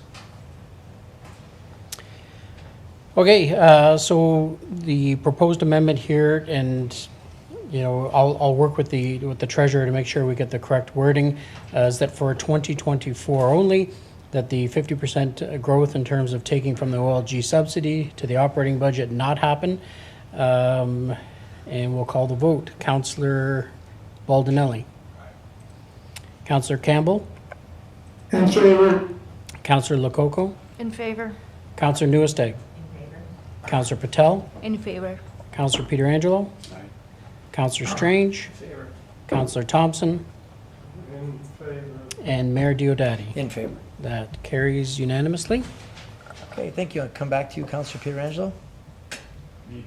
Yeah. Well, if you got the floor now, so here's your chance. Run through them. Okay. And we'll work our way around the horseshoe. Well, the second one I talked about, Your Worship, is the hospital levy. Again, I appreciate Mr. Burgess's comments in respect of, it was this council that made the decision. However, I don't know that I agree in collecting money before we have to give our money out. Our money is going out the door, hopefully on completion in 2028. I mean, we might have a little bit of it go out in 2027, but the bulk of it's going to go out in 2028. And honestly, Your Worship, I think that's the time that we should start to collect a hospital levy. And I know that that's part of the recommendation. So, I mean, I don't know how others feel about it, but I know that I would support just holding off, not saying that I'm not going to do it, but just saying that, you know, I don't really want to collect the funds before I actually have to give them out. And I don't have to give them out until 2028. So I think that would be the appropriate time to collect So them. your motion is, so this way we'll get it on the floor, we'll discuss it, we'll get staff input, we'll vote, so we'll know where we stand. So if you can just say your motion? Well, I can't make a motion that talks about 2028. So the only motion that I could make right now is to not move forward with recommendation number 5. Recommendation number 5 is to impose a 1.5 levy, 0.5 over the next 3 years. Okay, So you're saying to not impose that levy for the next 3 years, which you can do, it's within the term of council. Correct. Okay. Do we have a second? Yes, Councillor Patel? Mr. Mayor, I'll second that because to my analogy, you don't start paying mortgage until you close the house, right? So you start paying mortgage after. And when we're asking people to pay into the hospital levy, they actually have to see the building and see it's there. That's the only time you can actually convince somebody to pay for it. So I support Councillor Pirangelo's motion as to. Okay, so we have a motion moved and seconded. Discussion to the motion. Councillor, no? I don't know, your finger went up and you breathed out. And I'm in favor of it, except, and we can't commit a future council to it, but we want to make sure that we have it in place. So how do we do it that we're getting some relief right now? And I think to Councillor Patel's point, as well as Councillor Pietrangelo, when people see it, we exactly mortgage. But by not having it there means that no one's like, it doesn't have to happen. So, but we know it needs to happen because that's responsible as well. So how do we do this with being responsible for the future? So we'll get our staff to answer that because we already have the funds allocated and maybe I don't know who's going to take this one. Okay. We're arguing over this one. Okay, our CEO is going to answer this one. All right. It's his turn. Yeah, I don't know if there is a way to do it. I think at the end of the day, our reserves will be depleted by $30 million. Our tentative agreement is to pay some in 2027, the year before, and then 2028. So in 2027, our reserves are going to take a hit, and in 2028, our reserves will take a fairly large hit. So the council of the day will have very depleted reserves at that point in time, and then I think they would be compelled then to put the hospital levy in place. But to answer the question, the funds are already in place. We have the money. We have approximately $23 million today in the bank, which, based upon we've locked it in to investments, that we will have sufficient money there for when the money is required. So we'll pay for it. The only thing is, you know, Yeah, and we are making interest income on that, which does offset the levy. So the council of the day will have a depleted reserve at that point in time. What about being responsible? So right now, to both of their points, I agree. Could we say that we're going to defer it a year or two so it just doesn't disappear and it's shocking down the road to somebody? It's. Would that be more responsible? It would not. Responsible on one hand, not responsible to the future council, because you're essentially tying the hands of a future council that didn't make the decision, right? So, but what if we deferred it a year or two? So it brings it back to us again for us to decide what to do, so we don't lose it, like it doesn't disappear and evaporate. The council could defer it to its last year of the term before before it moves on. But that that is something for this council to debate. I think the question is, do you start charging it when you made the commitment, or do you start charging it when the money walks out the door? And that's really the question. A future council could say, you know what, we're not charging the hospital levy. That money's gone, and we'll charge some. We'll hit the levy and increase the levy, and not do it that way. So they could pay for it a different way. Councillor Lococo? Thank you, Mr. Mayor. When we were putting money in this reserve for the hospital, it was to pay for the hospital. That was a reserve for the hospital. Mm-hmm. Now the money's coming out, and we're going to give it to the hospital, no matter if it's today or 2028, it doesn't matter when the money's coming out. That reserve was specifically for the hospital. We're going to get a hospital. I don't think that the conversation should be, how are we replacing our reserves? That reserve was for the hospital. We're going to get a hospital, and then the reserves go out. That's sort of how I was thinking. Then I was thinking about asset management plans, that whenever you buy something, you're supposed to be putting money aside to replace it. I thought that's what the hospital levy was going to be for. So we were told that the Niagara Health needed a very large piece of land. They built a hospital, and then there's a parking lot, and then when the hospital needs to be rebuilt, they will demolish the hospital and build it in the parking lot. So in my mind, it was to replace the hospital. But now I'm hearing it's to replace our reserves, that our reserves are depleted. That money was never for us to use it for things. It was for a hospital. So in my mind, we've completed it. We've got the money. We're giving it to a hospital. There's already a capital reserve levy, a capital levy in this budget. It was $39 at $500,000. So we still do have a capital levy. I can't see levying our taxpayers for a hospital levy that we already had money for, that we were putting money for. If the idea is to make a pot of money for reserves for other things, that's a different story. That's not a hospital levy anymore to me. Mr. CAO? Yeah. The vast majority of the $22 million came from the Holdco and from Hydro. And it was only a council designation that said, we're going to take that money, which was there to build up for general municipal purposes, and we carved out some of that money and said that was going to be the hospital. And then we took a very small portion of OLG money and added that to the reserve, but that was pretty nominal compared to that Holdco asset. So you had people build up, taxpayers over the last 30 or 40 years, built up the value, which a council said, okay, we're going to take that value and contribute it to the hospital. And it was not like the taxpayers weren't paying into it. It was just a value that we designated to reserves. So when we talk about intergenerational transfer, the people who are going to use that hospital in the next 30 or 40 years actually never paid for the hospital. Mm-hmm. Their dads paid for the hospital, their moms paid for the hospital, their grandparents paid for that hospital. But when their assets start to fail, you're going to have to replenish it. So you can call it a hospital levy, you can call it a capital levy, you can call it whatever you really want. But we tend to say, for those who are using it, it's matching of expenditures with revenue. For those using it, should pay for some other hospital. So that's why we said a 20-year hospital levy to replenish it. It's no different than what St. Catharines did. St. Catharines put a hospital levy in, but they took it from their hydro, I think they call it the Forever Fund. They took it from that. They essentially borrowed from themselves, which is what we were doing here. We're borrowing from ourselves, paying it, and we pay it back, in the future. And that was the strategy that staff, council can decide, to do it. The challenge I have is in 10 years or 15 years' time, someone's going to say, well, that hospital was built 15 years ago. I don't want to pay for, why is the city so depleted in cash? Well, yeah, it took a big chunk of reserves paid for a hospital. And, memories tend to be short. And so to me, that's why it's important to do it, at the beginning. Because when you know that you have that commitment for the beginning, you're paying it back at that point in time. So the hospital levy was never something that we saved up over the last 20 years.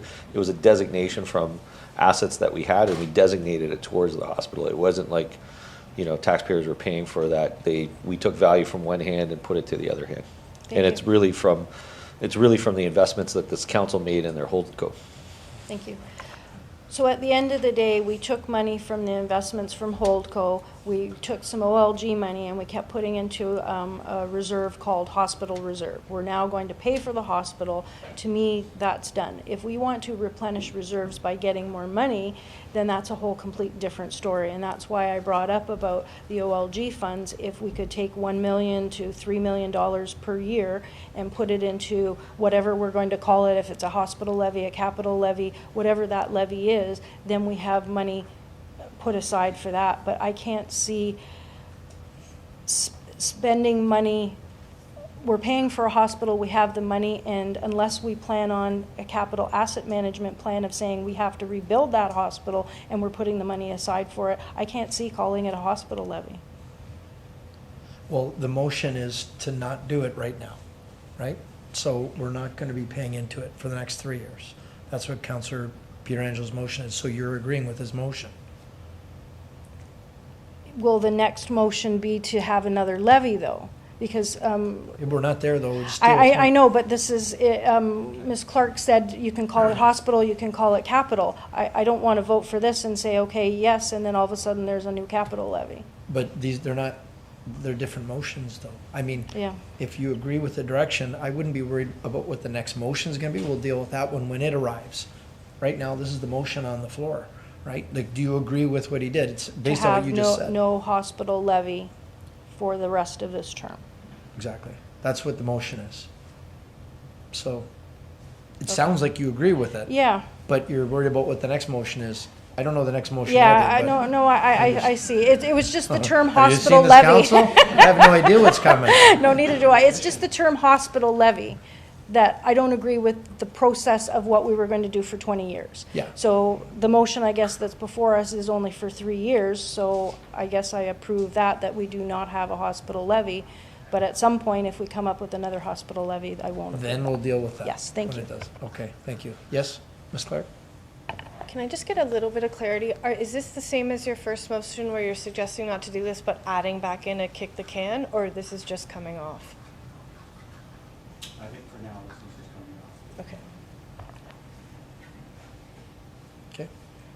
Okay. Do we have any other discussion to the motion? Moved by Councillor Pietrangelo, seconded by Councillor Patel. Councillor Newstein? Nope, you good? You're giving me that look. Can we just wait? I just have to go and think about this in my head before I vote. Okay. Pardon me? Yeah, go ahead, Councillor. If I could just speak to that, because the question came up, is another motion going to come on the floor? I've no intentions of putting another motion on the floor for a capital levy, but I think sometimes we do argue about semantics over that word, capital or hospital levy. I agree with you, in fact, and I've had discussions with staff as well. We don't need to call it a hospital levy in the future. We can simply just call it a capital levy because that's what we're going to need the money for. Staff's whole idea behind this hospital levy was simply to raise money so that they can use it for capital, because that's what we're giving the money away for. So we're going to need to get more capital dollars into the city. But I have no intentions of putting another motion on the floor for another levy. That's not to say someone else doesn't. That could be out there. Yes, Mr. CAO. And just so you understand, the reason that most municipalities call it a hospital levy, because unlike a capital levy, that's for capital that the municipality is responsible for. A hospital is a contribution to a hospital, so most municipalities want to differentiate the two because it's not part of a capital levy. You know, frankly, we took $30 million. It's a very good purpose. It builds a community. There's all the good reasons behind it. But, you know, I think a lot of municipalities want to say that it's not, that was never part of our asset management plan, and therefore that's why it's segregated on the levy, was that it was an additional ask for the hospital. And it just adds some transparency to the operations of the municipality. Yes, Councillor Patel. Actually, through you, Mr. Mayor to Mr. CEO, for clarity, for example, St. Catharines has the hospital levy, right? So when they pass the operating budget right now, is the hospital levy on top of it? No, in St. Catharines' case, it comes off, I believe, in 2024 or 2025. I think either 2024 it's done or 2025 it's done.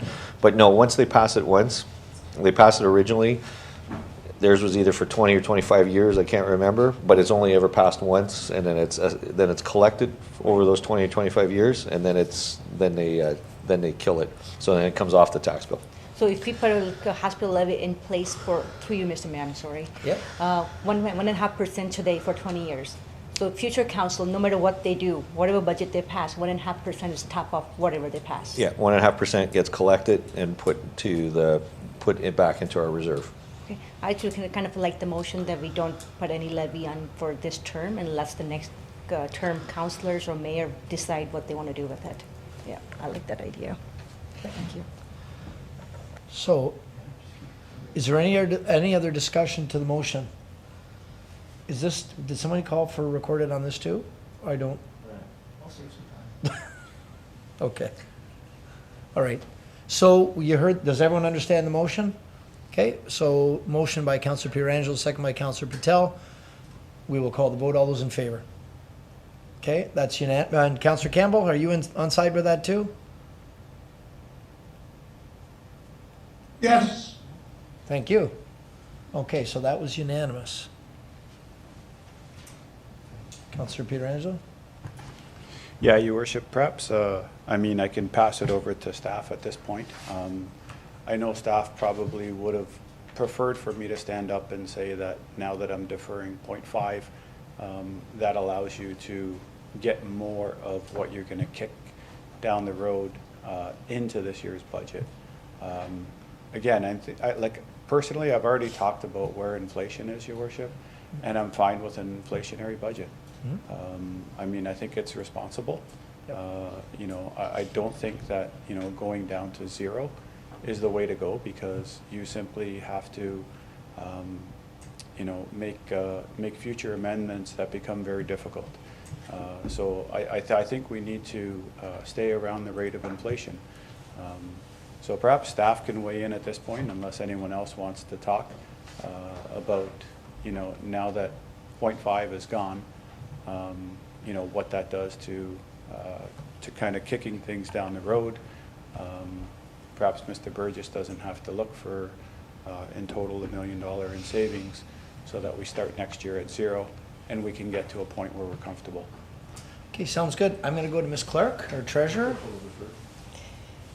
The total deferred amount right now is still the 1.1 million, or 1.3%. If you're looking for my opinion, if you're not going to do the hospital levy and you're landing at the 3.5, you're not in an inflationary budget yet if inflation's 3.9. So if we could add the 0.5 back in the form of a capital levy, or add some of the deferrals back in for the fleet, that would make me happier. To put that into context, what you've done by removing the hospital levy is the $500,000 assessed home just saved $9 a year. So if we add it back in the form of a capital levy, it adds $9 a year to the $500,000 assessed home. That would be my preference, at a minimum, or add the fleet back in. Can you expand on that? So just, you know, this is the people at home as well. Fleet, like what you're talking about. We know what you're talking about, but just explain what it means and why we need to do it. Yeah, so the fleet replacement reserve, in our budget right now, there's a transfer to our fleet replacement of 2.6 million. And fleet is?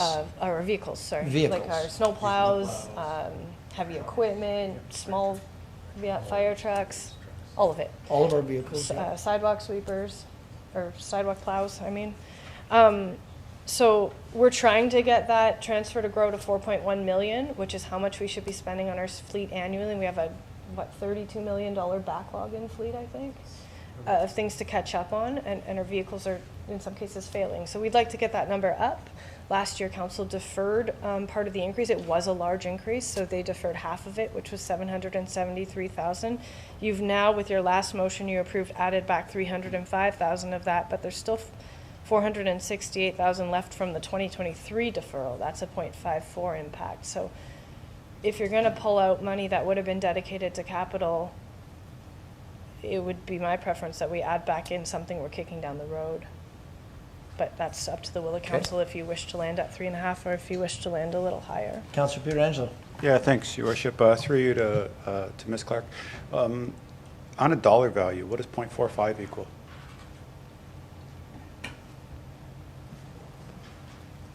That'd be somewhere around 400 and something? About 387,000. 387. About $387,000. So I think if you look at recommendation number 7, I mean, I think what we're trying to do is we're trying to get to 0 for next year. Recommendation number 7 was that the CAO be directed to find $1 million in savings. I think right now it's at 1.15 in terms of the kicking it down the road. If you were to reduce it by 387, which is 0.45, what is that total there?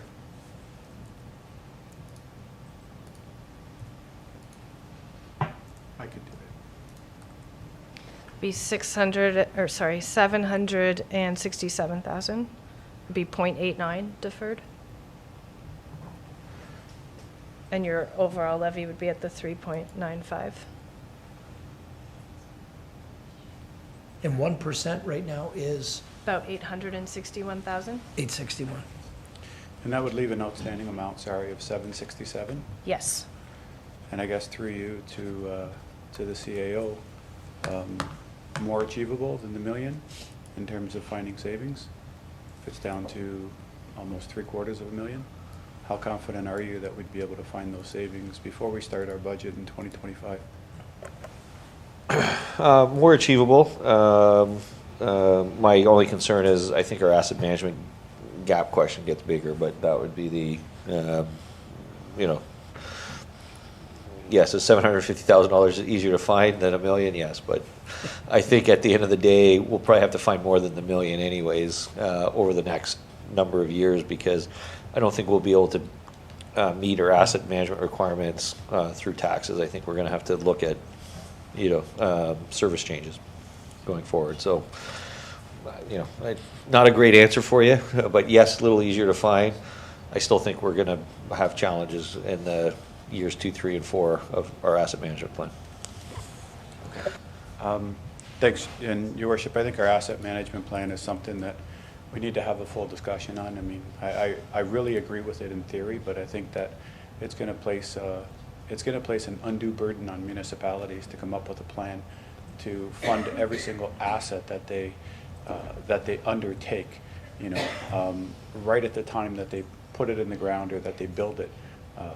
Nobody does that in terms of even owning a house. Like if someone replaces their roof, nobody puts $1,000 away, for 15 years, so that when their shingles are gone, they can go and, call someone up and say, come replace my shingles. Oh yeah, I have the money in the bank. I mean, it just doesn't work that way in normal life. So I think in theory it's great, but I mean, that's going to mean that we're collecting millions upon millions of dollars that we might never use because our assets might not depreciate to the point where we have to replace them.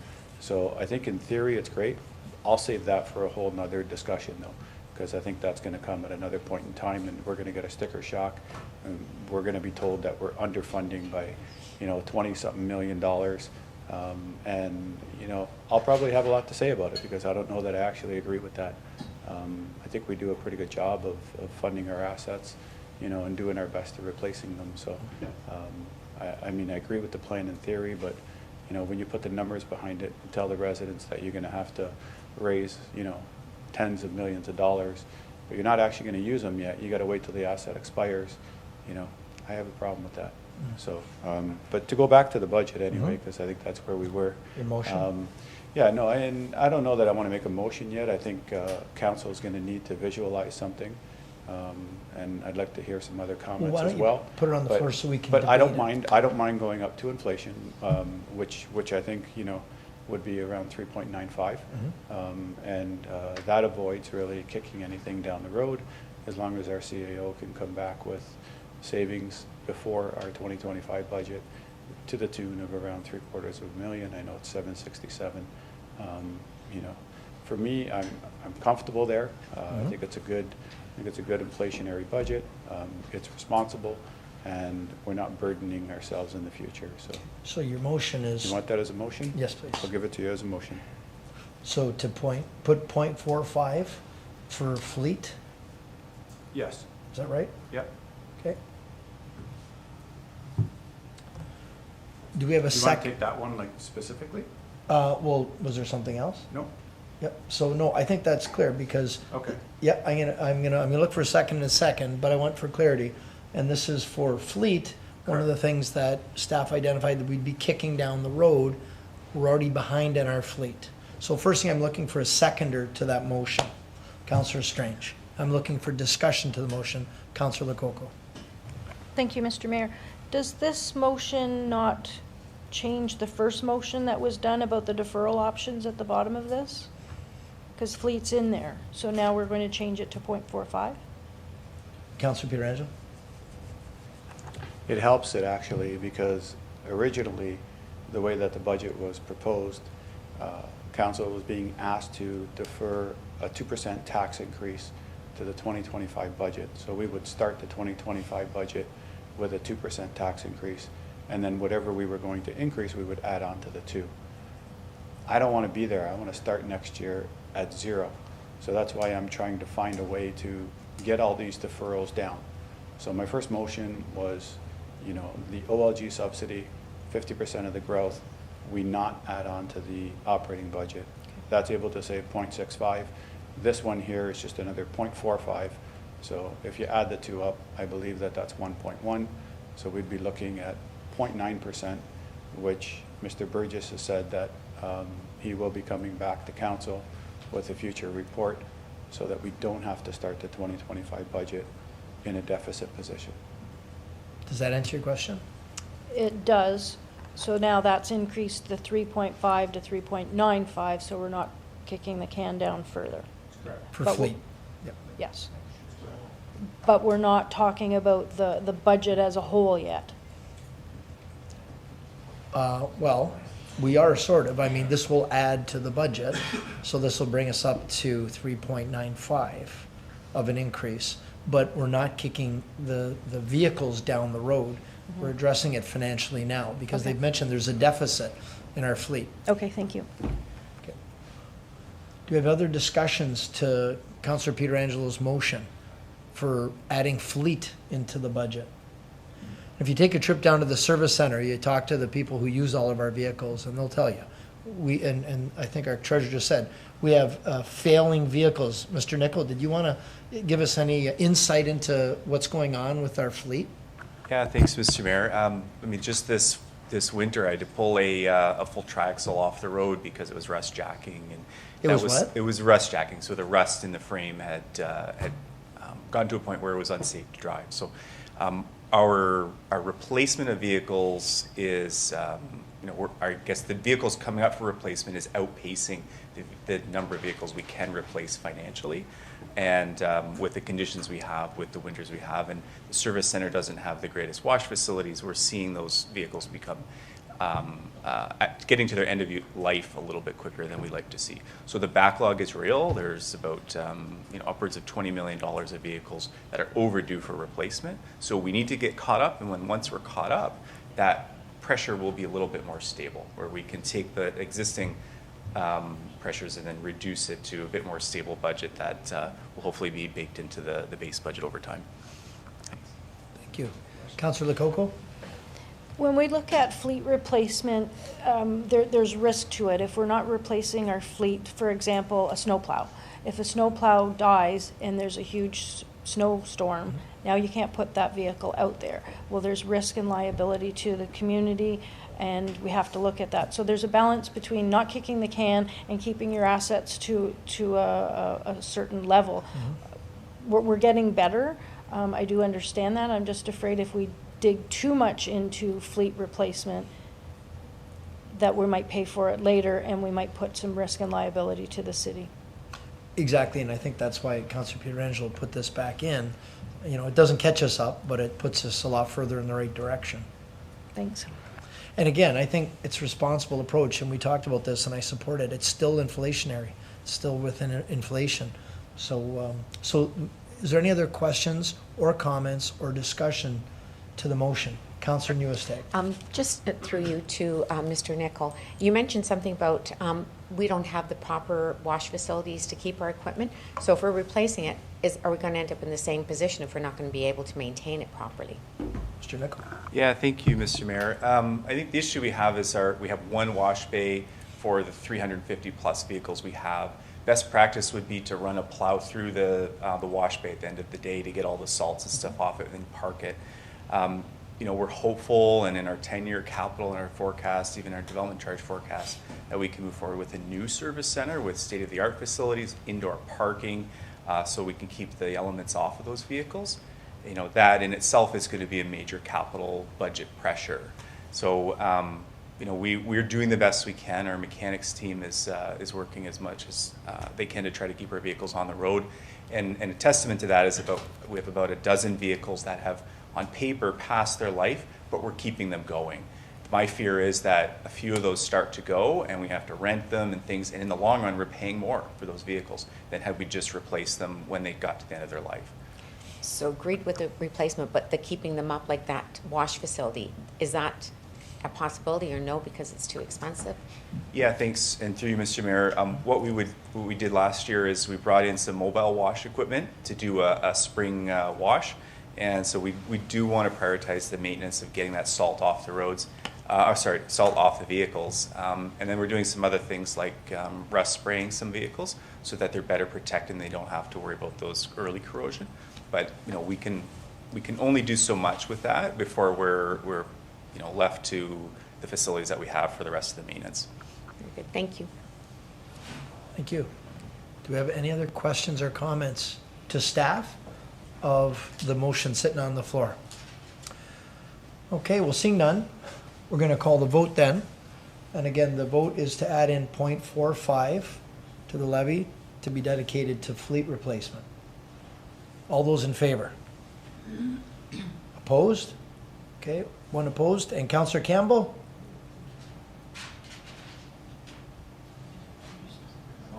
I'm in favor. Okay, thank you for that. Okay. Councillor Pietrangelo. Thanks, Your Worship. Thought I just heard someone say that they support vehicles. Your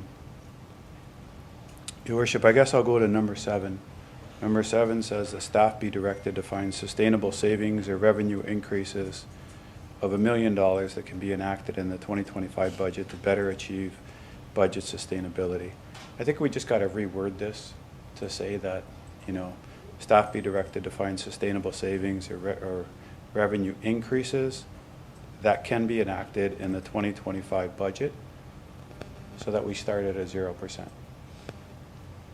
Do you say $750,000 or do you just? We can leave it at that. I mean, you know, the number is 767. Again, you know, my whole goal is to not start next year's budget with any type of increase already. So I want to be at the 0 mark. So go to staff. Like, what are you comfortable with us putting into this motion? Like I said, at the end of the day, I think we'll present if you know, savings that we think we can achieve to council, and you know, I think it comes back to looking at doing things a little bit differently. So, as a minimum, I think I would phrase it as a minimum, the 700,000 or whatever the number is that the treasurer agrees to.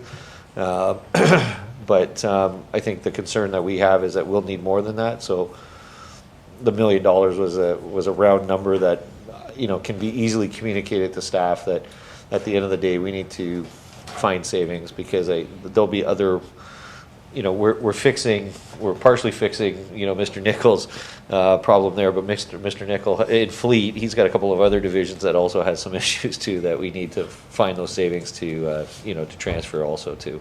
So I'm okay saying it's still $1 million because if I fall a little short, I know I got a little bit of cushion.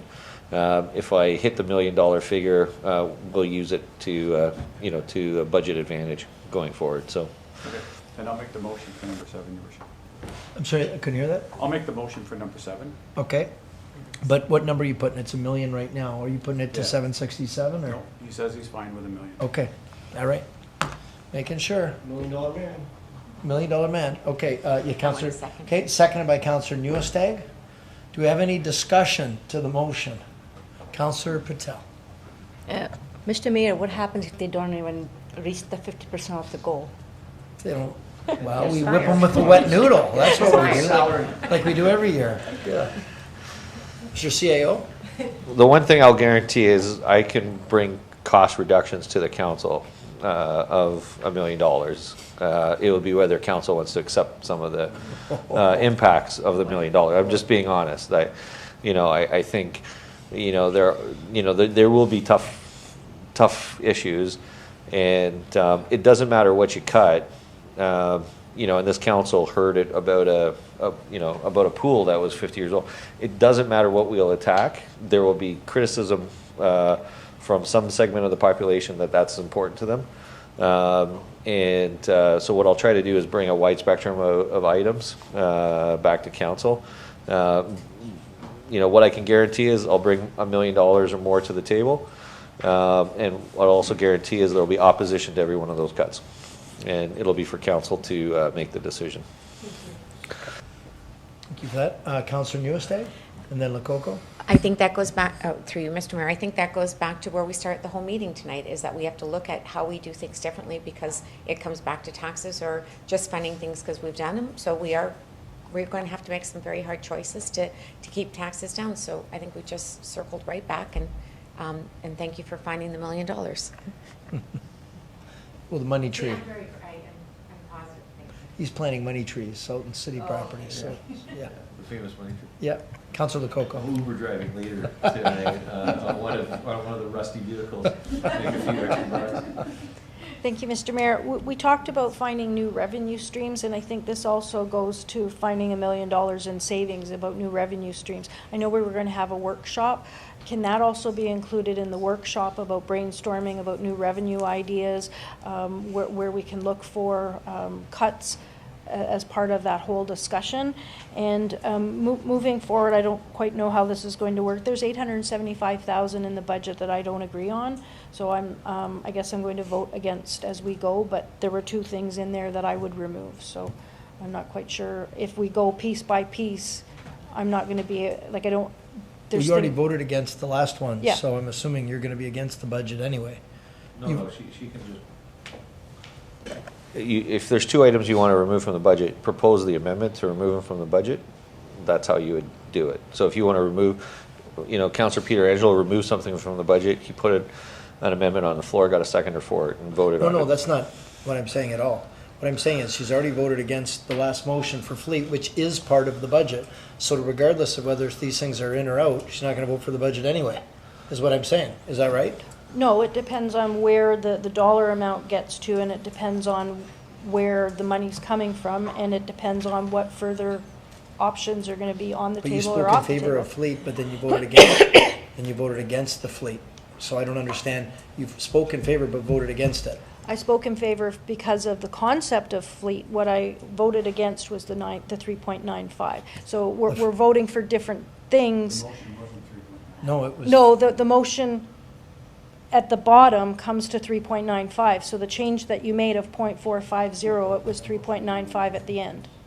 Yeah, but the motion was 0.45, and it was for fleet. So I know you like the concept, we all like the concept of everything, but then you have to decide if you support it with money. So then you don't support it. If you don't put money behind it, They say, show me your budget and I'll show you your priorities. So based on your voting, you did not support fleet.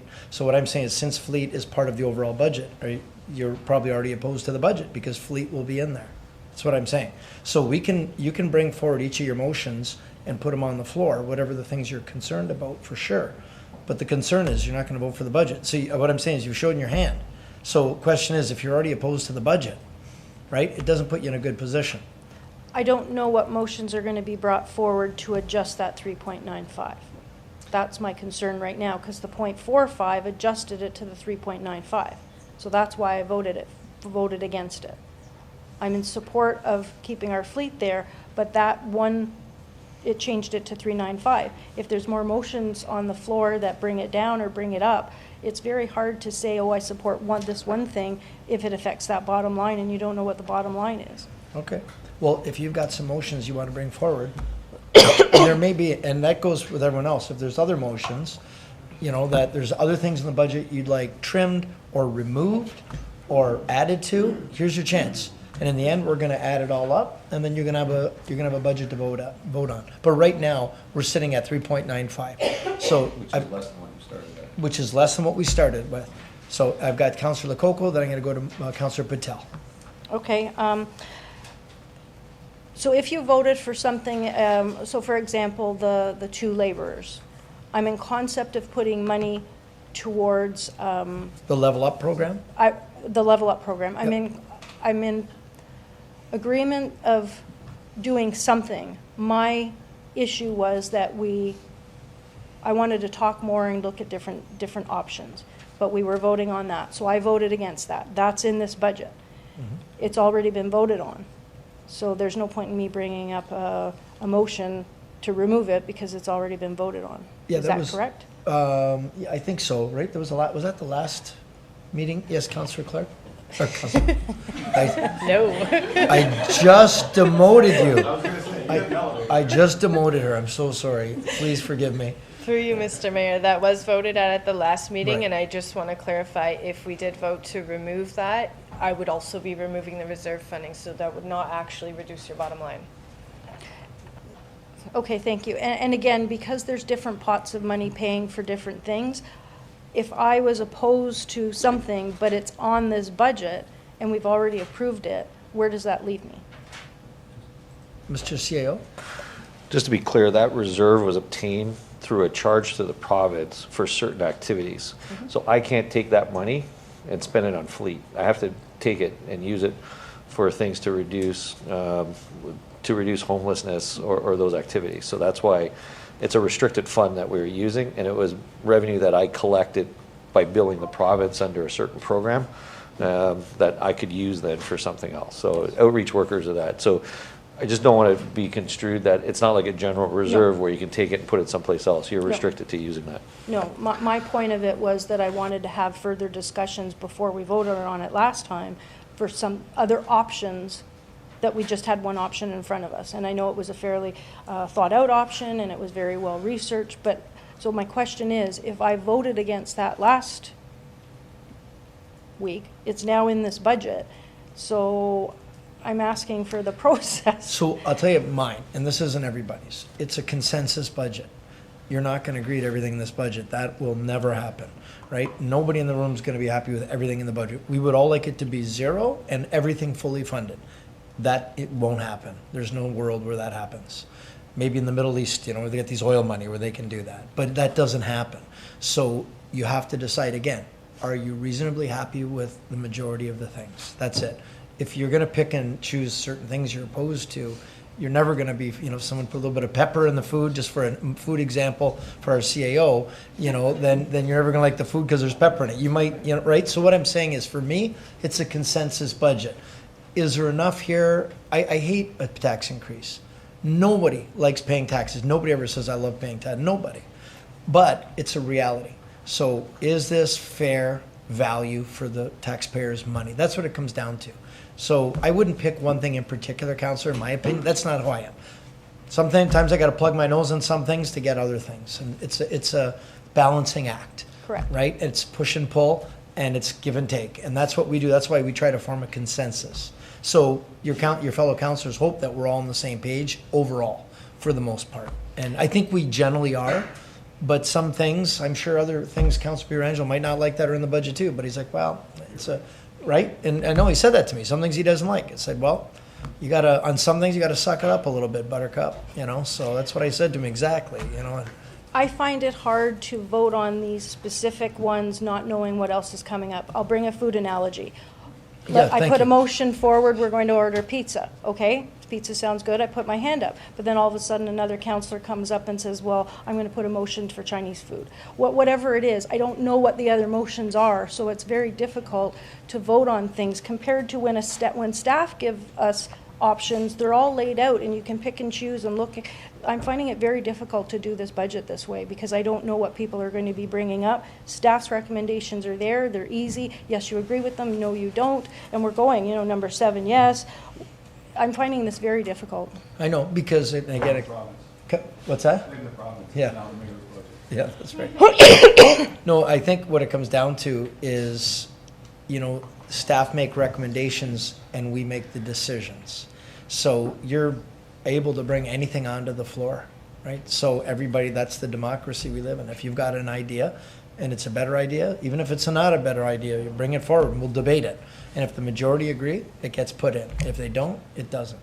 And again, it's not a perfect world, that's for sure. No, I understand. This process is just very difficult. it's messy. So, I'll put a motion forward, and I've talked about it before, the Niagara Falls Innovation Hub. I know it's OLG money, but my motion would be to defer this until further discussions and financial statements regarding the companies that are there so that we can look at it to talk about it at another time. Okay, we've got the motion. Do we have a seconder for that motion? We still have number 7. Oh, I'm sorry, Counselor, we have number 7 on the floor. My apologies. So, we didn't call the vote on that? Not yet, I'm sorry, okay. Okay, number 7 is on the floor, that staff be directed to find sustainable savings or revenues in the number of $1 million to be enacted for the 2025 budget so that we don't start at, so that we can start at 0 for next year's budget. Okay, so that's a motion, yes? The friendly amendment about having discussions, ideas, brainstorming different revenue streams, can that be added? We've Well, you talked can about ask it. the mover.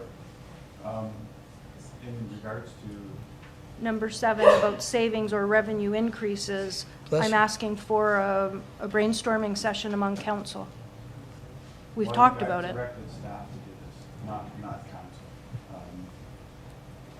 Yeah, to be quite honest, Your Worship, I think the conversations that we have as a council is a lot different than the conversations that Mr. Burgess has as a CAO, especially with all of his directors.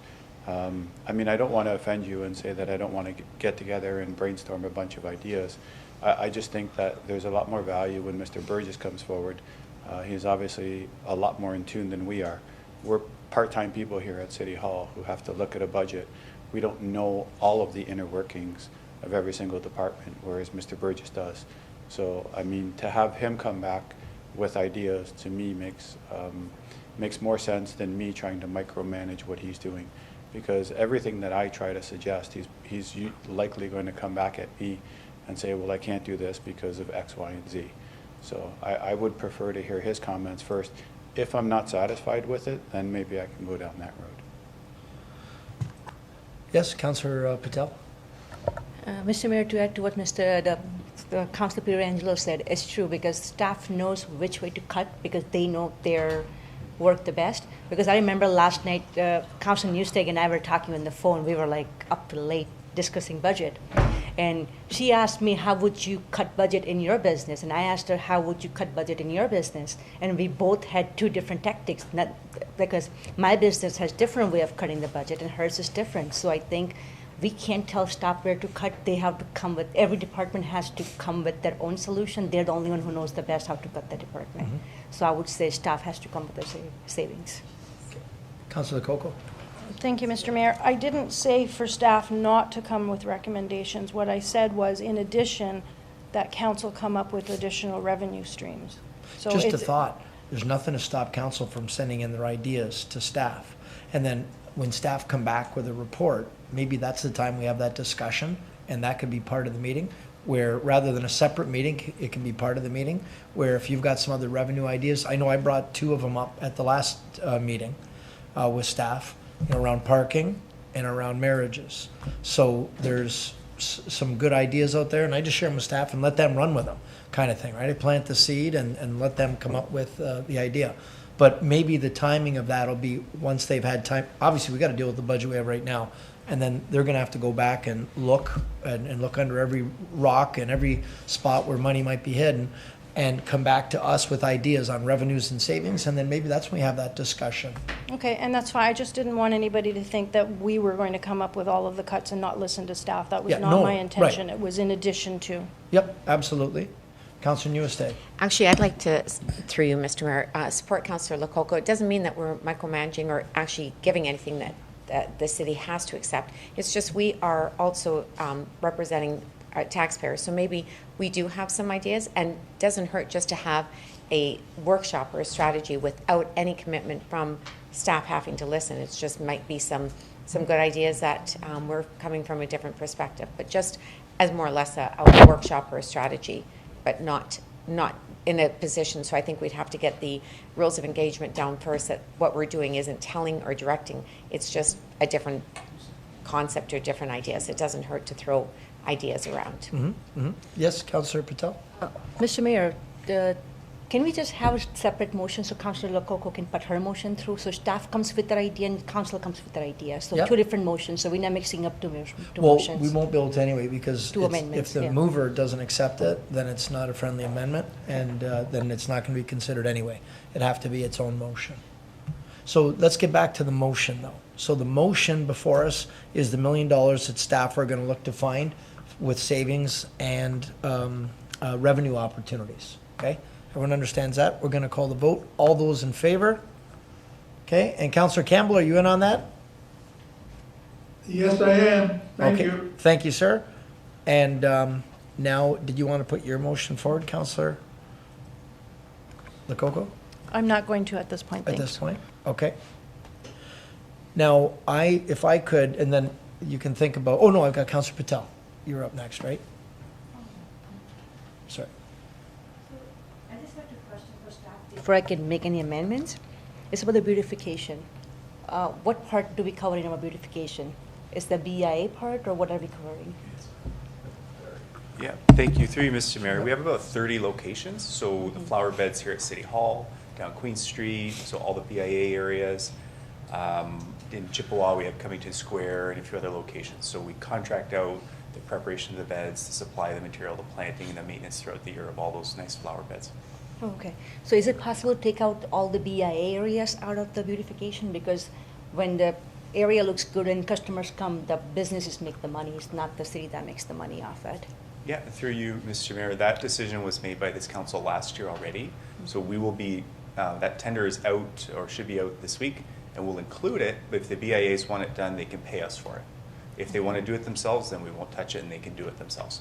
Okay, so the attachment one, there's a recommendation for reducing beautification by $225,000? No, by $75,000. So how does that work? Yeah, and thank you. And through Mr. Mayor, we just finished the last year of our 3-year contract, so it's out for bid now.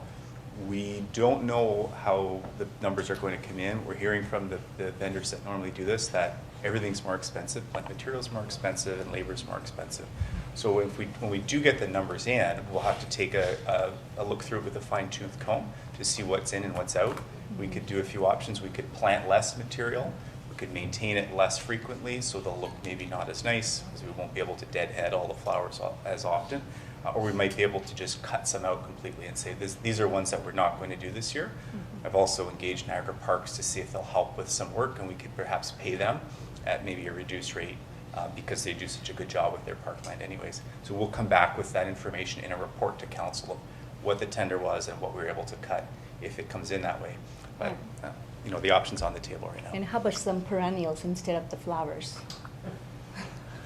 Yeah, through Mr. Mayor, those will be, I think it might be a one-time cost to plant those. You might have to absorb some of those, but we can look at all of those things. You know, there's a lot of locations, and if we had more time and money, we would do a full planting design analysis. But as it is, we sort of stick with what's been working in the past and try to recreate that. But we're happy to look into it more, and we'll do so with the budget constraints that we have. Okay, thank you. So do you want us to go ahead with the amendment, Ms. Clark? Yeah, and if I can just add some clarity, although it kind of seems like we're reducing beautification, what was in the 2023 budget was 130,000. What Eric's department proposed to us was a 300,000. So it was going to be an increase of 170,000, and we're saying let's bring that down to only a $95,000 increase. So it is still an increase in beautification, just not as much as they had originally proposed. But this is one of the expense recommendations that staff did recommend, and the mayor has accepted in the budget, so I think we're in support of that. Okay. And another, one more question I had was the street closing. We had $75,000 expense for street closing, and I understand that was from the long weekend closing the street. Shouldn't the BIs for Falls View BI and the Clifton Hill BI should be observing the cost because they are benefiting from street closing too? Yeah, through you, Mr. Mayor, it's a good question, and I think certainly for something like Center Street, where we're doing patios that have been requested by those vendors, we would want to look at full cost recovery. On those special events, though, we've met with the local agencies, and they don't want the roads closed. They would prefer to have people to get access to their businesses. So the road closures have been, their safety focus initiated by Niagara Regional Police, and what we're concerned with is hostile vehicles. So we put up additional barriers to make sure that the public are protected and feel safe during the attendance of those events. So I really wouldn't recommend removing that, because that would mean we're not closing those streets and we have some significant safety issues. It's something that we might have to look at other ways to try to offset the expenses with, or future conversations with the BAA and the hotel associations. But these are one-time events that happen every year, and we don't really have a mechanism to recover those funds from those groups. Okay, perfect, thank you. If it's for the safety, I'm not suggesting to remove it. Thank you. The CAO's got a stop sign and a whistle in his office. Maybe he could go help direct traffic if anyone's had a chance to pop in there. I heard you and Serge are going to help out with beautification with your driving skills. We are, yes. That was good, yeah, he got me back, that was fair. Okay, where am I, Mr. CEO? I was gonna suggest, number 8, council shortened the 30-day review period. So I would ask maybe one of you to make that motion, that we make it today's date, so that there'll be no appeal period. Moved by Councillor Newestag, seconded by Councillor Pietrangelo. So my veto right, I'm basically giving it away, saying that I'm going to be oh, wow, that was fast. That was really, okay. So I'd like to call that vote. All those in favor? Okay. Councillor Campbell, are you good with that too? I got both my hands up. Oh. Wow, he's on his game. Okay, good. What other amendments are there of council with the current budget? Have we gone through all of the recommendations now, Ms. Treasurer? What else do we have? You haven't done recommendation 1 and 2, or 3. And then once you're satisfied with the number of amendments, if you can give me like 5 minutes, I will update number 4 and 6. You didn't deal with number 5, but you sort of dealt with it with a different motion, so number 5 is no longer applicable. Right. Yeah. So you could do 1, 2, 3 right now? And does 9 become obsolete? Yeah, 9 is obsolete. Okay.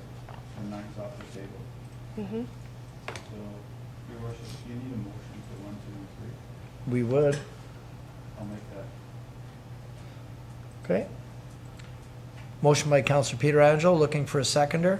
Councillor Baldinelli. Do we have any discussion to recommendations 1, 2, and 3? 1, that council receive the mayor's proposed draft 2024 tax levy supported budget with revenues and expenses, each totaling $150,477,067. 2, that council approve the use of reserve funding as outlined in attachment 2. And 3, council approve the 2024 staff recommended funding levels and classifications for boards and commissions, fee-for-service, grants, and honorariums as presented in attachment 7, totaling $8,055,345, of which $7,072,446 will be funded by the tax levy. representing an increase in tax levy funding of $192,119 from prior year. Councillor Pietrangelo? Yeah, just a question. Microphone, please, Council. Yeah. Does, and through you, I guess, to Ms. Clark, does number 1 have to be updated? Through you, Mr. Mayor, I thought it might, but I'm reading it again, I don't think it does, because Okay. that was what the mayor's proposed budget is, and you were just receiving it. You've since changed it, but Right. I don't know if Okay. the clerk has a But- different opinion, but I think it's okay. But 4 and 5 will get updated? I am, 4 Or and 6. sorry, 4 and 6. Yeah, I 4 am and work- 6 will get updated? Once you give me Right. confirmation. We're going to take a break. Yeah, okay. All right, so then the motion stands at 1, 2, 3. Okay. Did we have a vote? No, not yet. Okay, sorry. Okay, recorded vote, Mr. Clerk.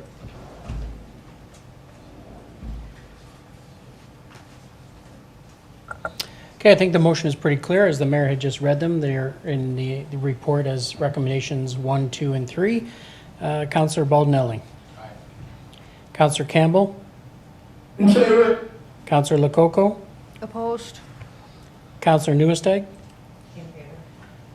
Councillor Patel. In favor. Councillor Pietrangelo. Aye. Councillor Strange. In favor. Councillor Thompson. In favor. And Mayor Diodati. I'm in favor. And that carries. Okay, we've got that. Are there any other amendments of council to this budget? Okay, seeing none, then we are going to take a recess, is that right, Ms. I'm Clark? ready now. Oh, you're ready now? Well, why don't we just take a recess just to double check? Okay. He's going to double check your math. How much time's a recess, Mr. CEO? How much time do you need?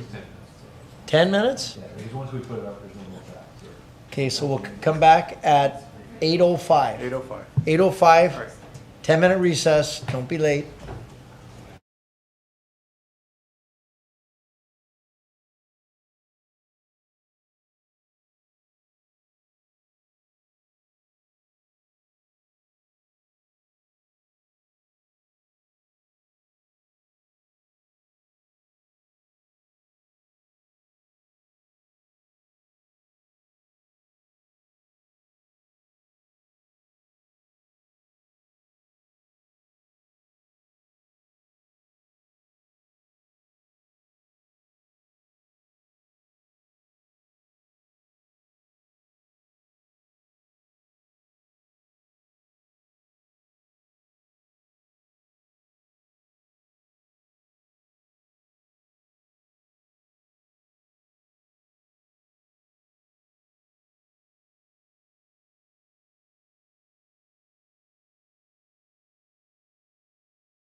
3. All right, everyone, welcome back. We just had a 10-minute recess where our treasurer double-checked her numbers, and she's ready to represent those numbers, and then council's going to have a decision to make. So,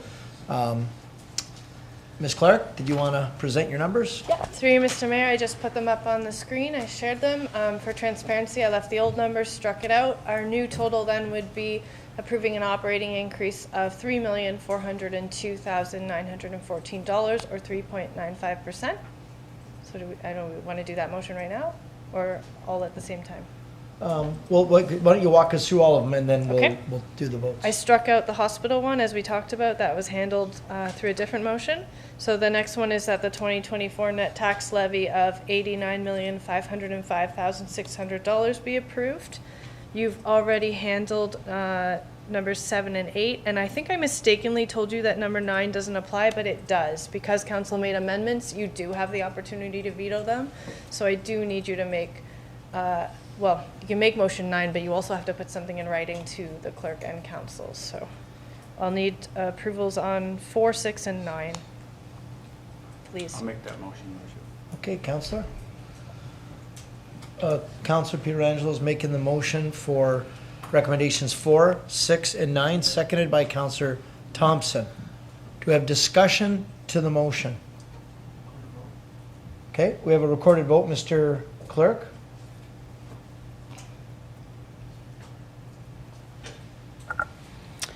Okay, for recommendations numbers 4, 6, and 9, Councillor Baldinelli. Councillor Campbell. In favor. Councillor Lococo. Opposed? Councillor Newestag. In favor. Councillor Patel.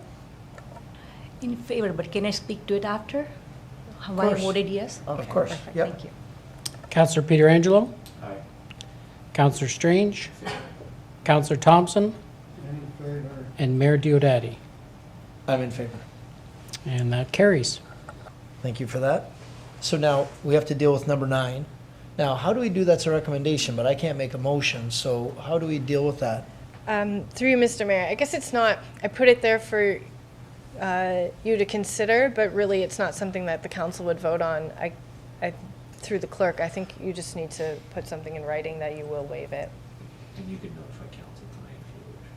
Well, I'm going to tell you guys right now, I'm comfortable with where we are, so I am going to waive it tonight whenever the clerk gives me my papers. Yeah, so we'll prepare something for you to sign, and even if that's tomorrow morning, just because it has to be in writing. Yep, okay, I'm good with that.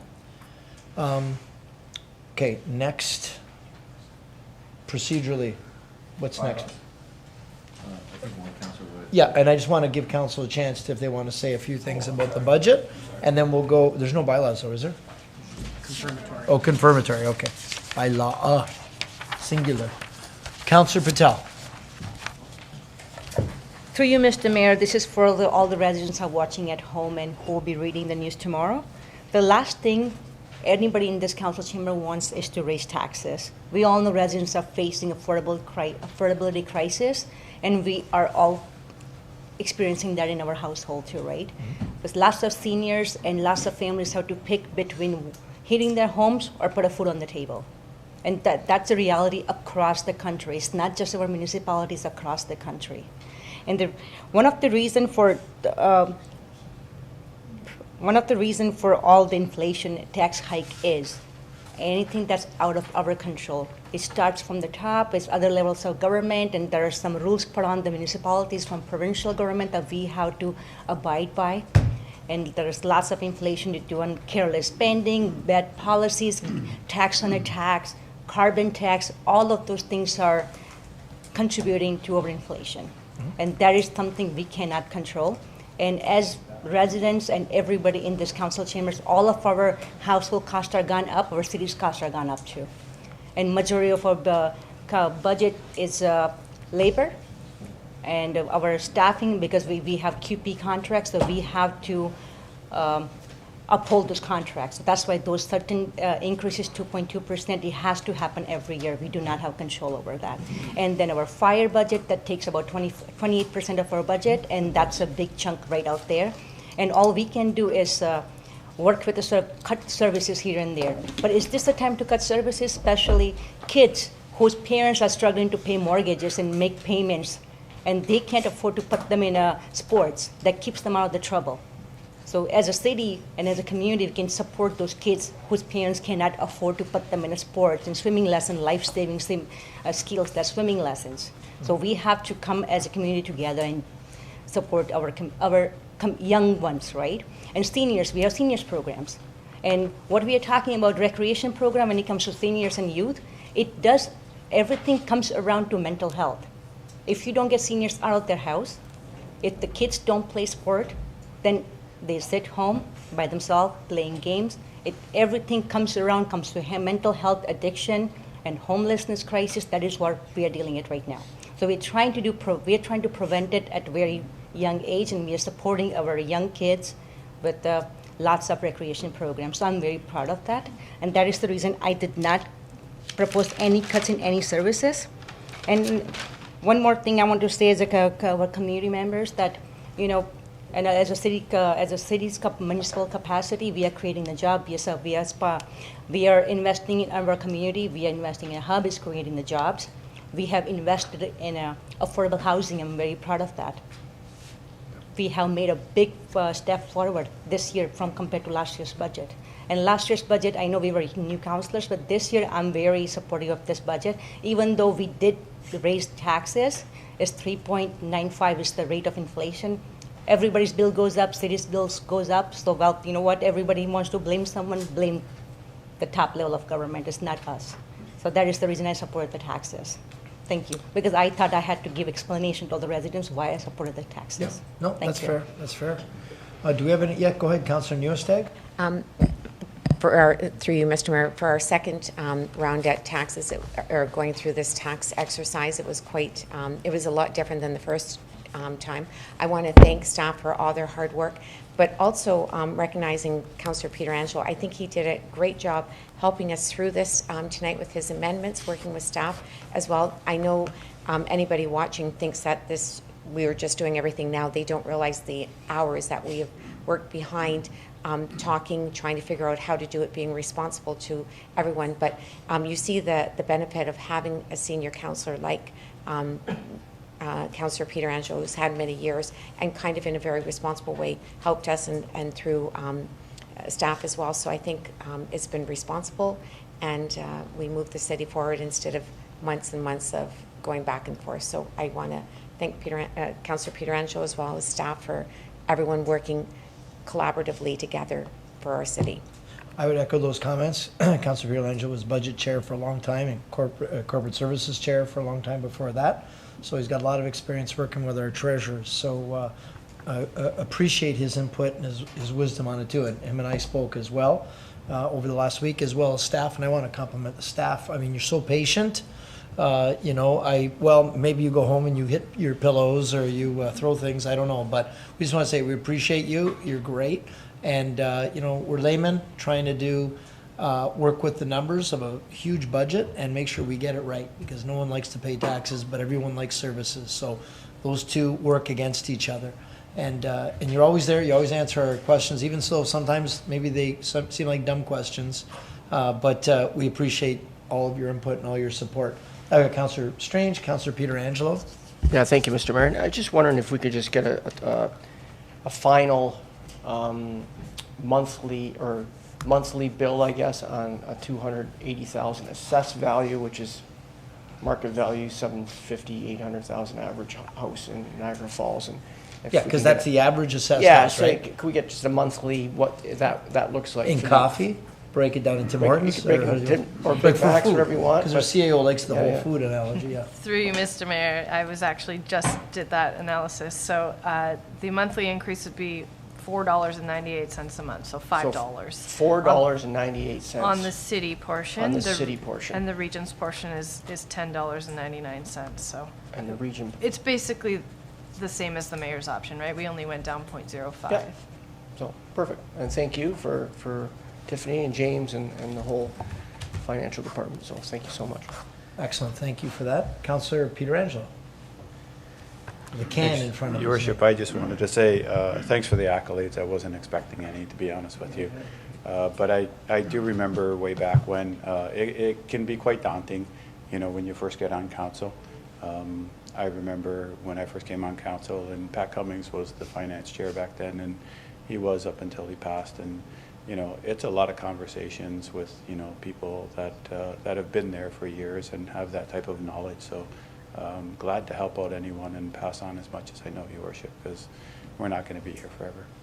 No, absolutely. Councillor Baldinelli.